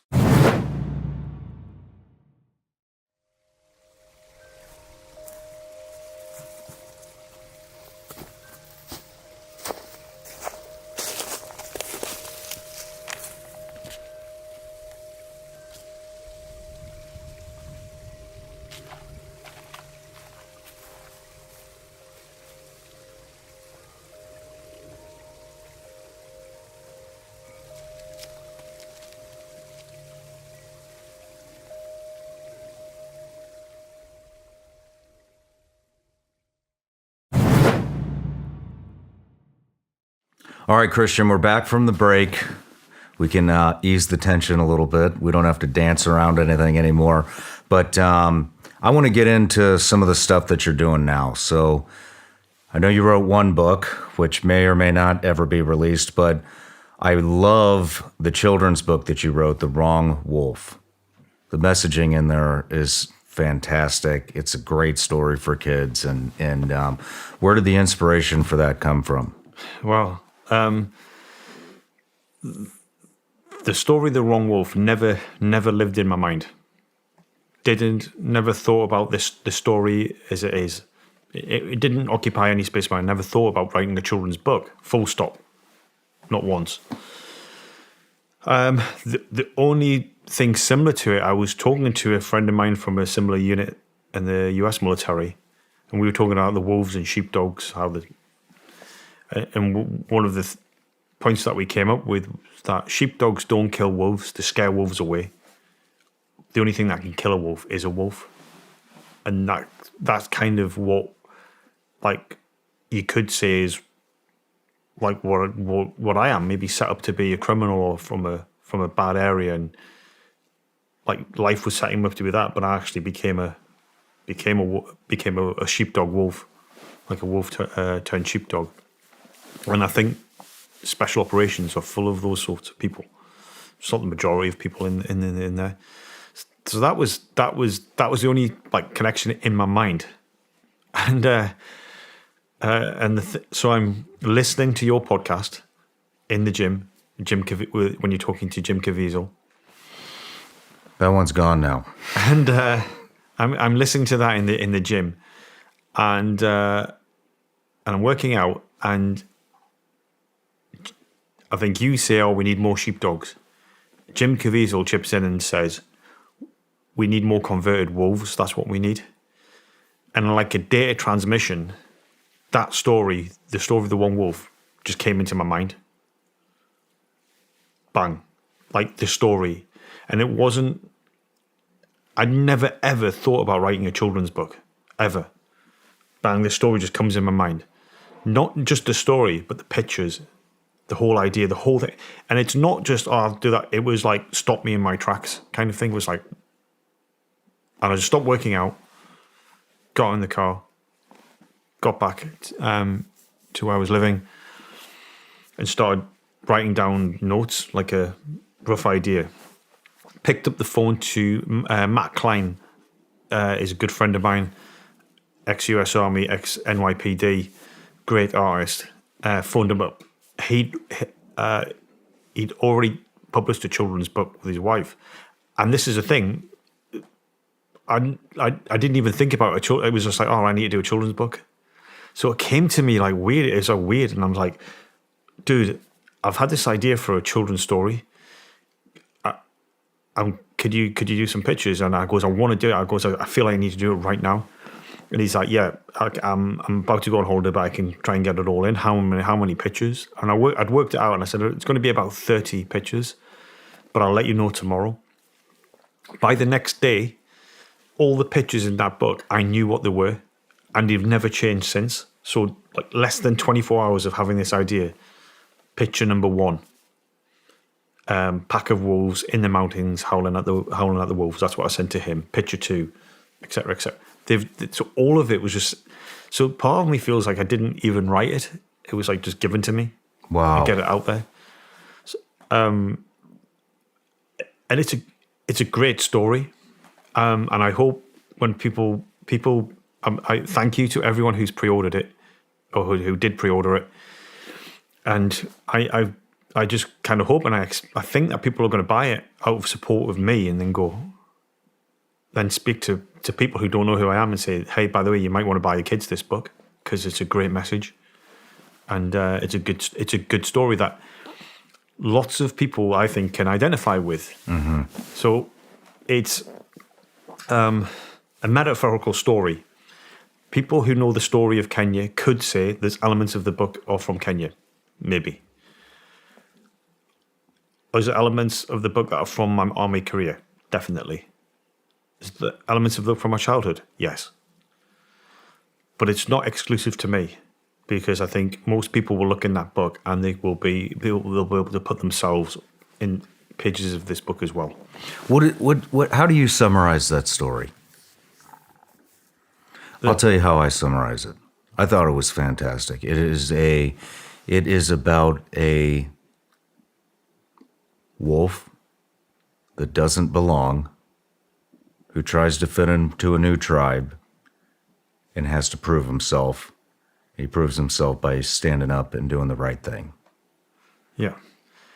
So there's so many lessons in such a short story in there. Mm-hmm. I mean, it goes over the feeling of not belonging. It goes over the feeling of fitting in with a new tribe. Yeah. Which we discussed a lot of that at the very beginning of this episode, right? Pleasing people, trying to fit in with a new tribe. It's your story. Yeah. It's your story, standing up for the right thing. It's about loss, cover a lot. And I mean, the easy way to put it, to really simplify it, it's about a wolf that becomes a sheepdog. But like you said, it's about someone who's different, who knows he's different. Someone who loses his only friend or mentor. Again, standing up for people doing the right thing, gets excluded from one tribe to then go to another tribe where he still doesn't fit in and they don't value him. But then when bad things happen, he steps up and saves them all. And only then is he accepted. And and like I said, that's not exclusive to me. That's everyone. There's lots of people, whether you work you're the person who might work in an office and you work really hard and people don't like them. And yet they'll go home that weekend and bake cakes for everyone. I mean, it doesn't have to be anything grand like running into a hotel, or it could be something as simple as that, where you're doing good things for ungrateful people. And eventually they'll maybe see what it's for. But it's the other message that is a bit more subtle is like I try to say, nothing ever dies. Nothing really dies. Not a person, not an idea, not a story. It just goes somewhere else and changes maybe. What else is coming down the line for you? Well, we'll see how the near future goes, but I'm looking to start a YouTube channel, putting out some different content out there, which I think a lot of people will be happy with. Certainly a lot of people always ask me if I'm going to start a YouTube channel. Do you have a YouTube channel yet and you just don't put content on it? No. I would love to direct people to a YouTube channel. Yeah, I haven't done one yet, but I'll let you know. Maybe I'll have one set up before this. If you create one, even if there's not anything in there, let me know. And when we release this, I'll put it in the intro. And I'm sure people will jump over there and follow you no matter what. So there's that. And then I'm doing some good future work with Staccato, Sons of Liberty, and Field Ethos. Cool. What's Field Ethos? Is a hunting journal. Yeah. What will you be doing with them? It's been on the forecast for a long time, but looking to do some content with them, related content to do with hunting or similar activities, and there'll be. I'm going to we're going to start an e-commerce shop.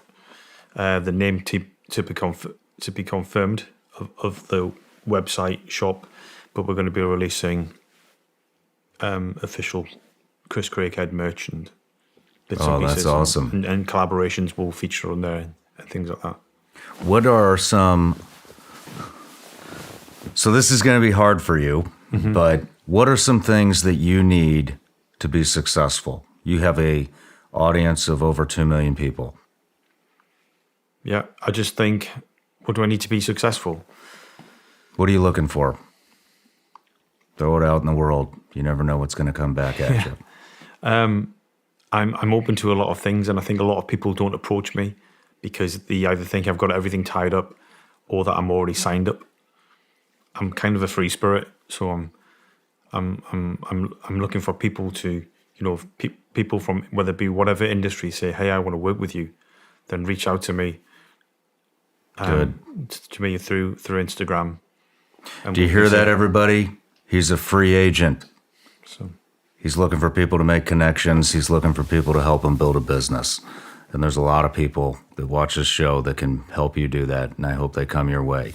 So, but man, Christian, I just got to say, man, it was a real honor to sit across from you today and get some of your story. And man, you're just a great example to our youth.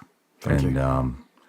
Which is becoming a rarity all across the world. And I just want to say thank you for that, man. You carry yourself very well.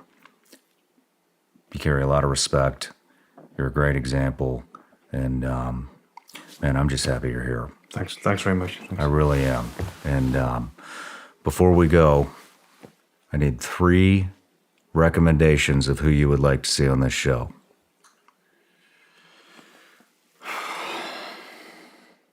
Donald Trump. I think it would be very interesting to get President Trump on here. I think I don't know what you would talk about, but goals. I think it'd be interesting for him to come on here and you come up with an unusual questions that maybe he doesn't get asked in other places. I would love to get that interview. And I think it is especially relevant if you ask him his role as Commander-in-Chief. And I think that would be interesting. Because he's ultimately the top of the chain then. He would be a good person to have on, something like that's different. Yeah. I'll try to make that happen. You got anybody else? 2 more. I mean, I wish you'd asked me this a bit earlier, and I would have had these prepped answers. And that's the beauty of it, putting you on the spot. I mean, I don't know. I always like it's all horses for courses, as they say. I like the more off the track sort of stuff, where some people like the veterans and the special ops, and I like that's why one of the reasons for saying Donald Trump is that I get different perspective from he's the Commander-in-Chief, or was the Commander-in-Chief. And so that we could tie in special operations and decision making and signing things off for him, I think it'd be interesting. So to think of other people. I mean, I'd love to get Joe Biden, but I don't think he's going to be able to walk up those stairs. I can't. Actually, I know he won't be able to walk up those stairs. Yeah. But are you going to edit that out? Because they'll definitely come for you. Well, I'm sure they're already coming for me. You could get. I know a good person actually, and I'm ashamed it took me so long. Maylie Chapin. Who's that? Maylie, the girl from the Dusit. The woman Yeah. that was in the hotel Yeah. that wrote the book that you saved. Yeah. Roger that. Roger that. We'll reach out. Yeah. Well, brother, I'll let you off on the third one, unless you want to keep going. I'm bugging myself. And I'll be driving home going, I should have said, why didn't I say that? Oh, wait, what about him? What about her? What about this? I like, yeah. Roger that. Yeah. Well, I want to say thank you for coming, and more importantly, thank you for saving those Americans' lives and everybody's lives, all 700 of them that day. That is I seriously doubt I will ever sit in front of another human being that can say that they saved 700 lives in one day. So, that means the world to me, man. And God bless you. Cheers.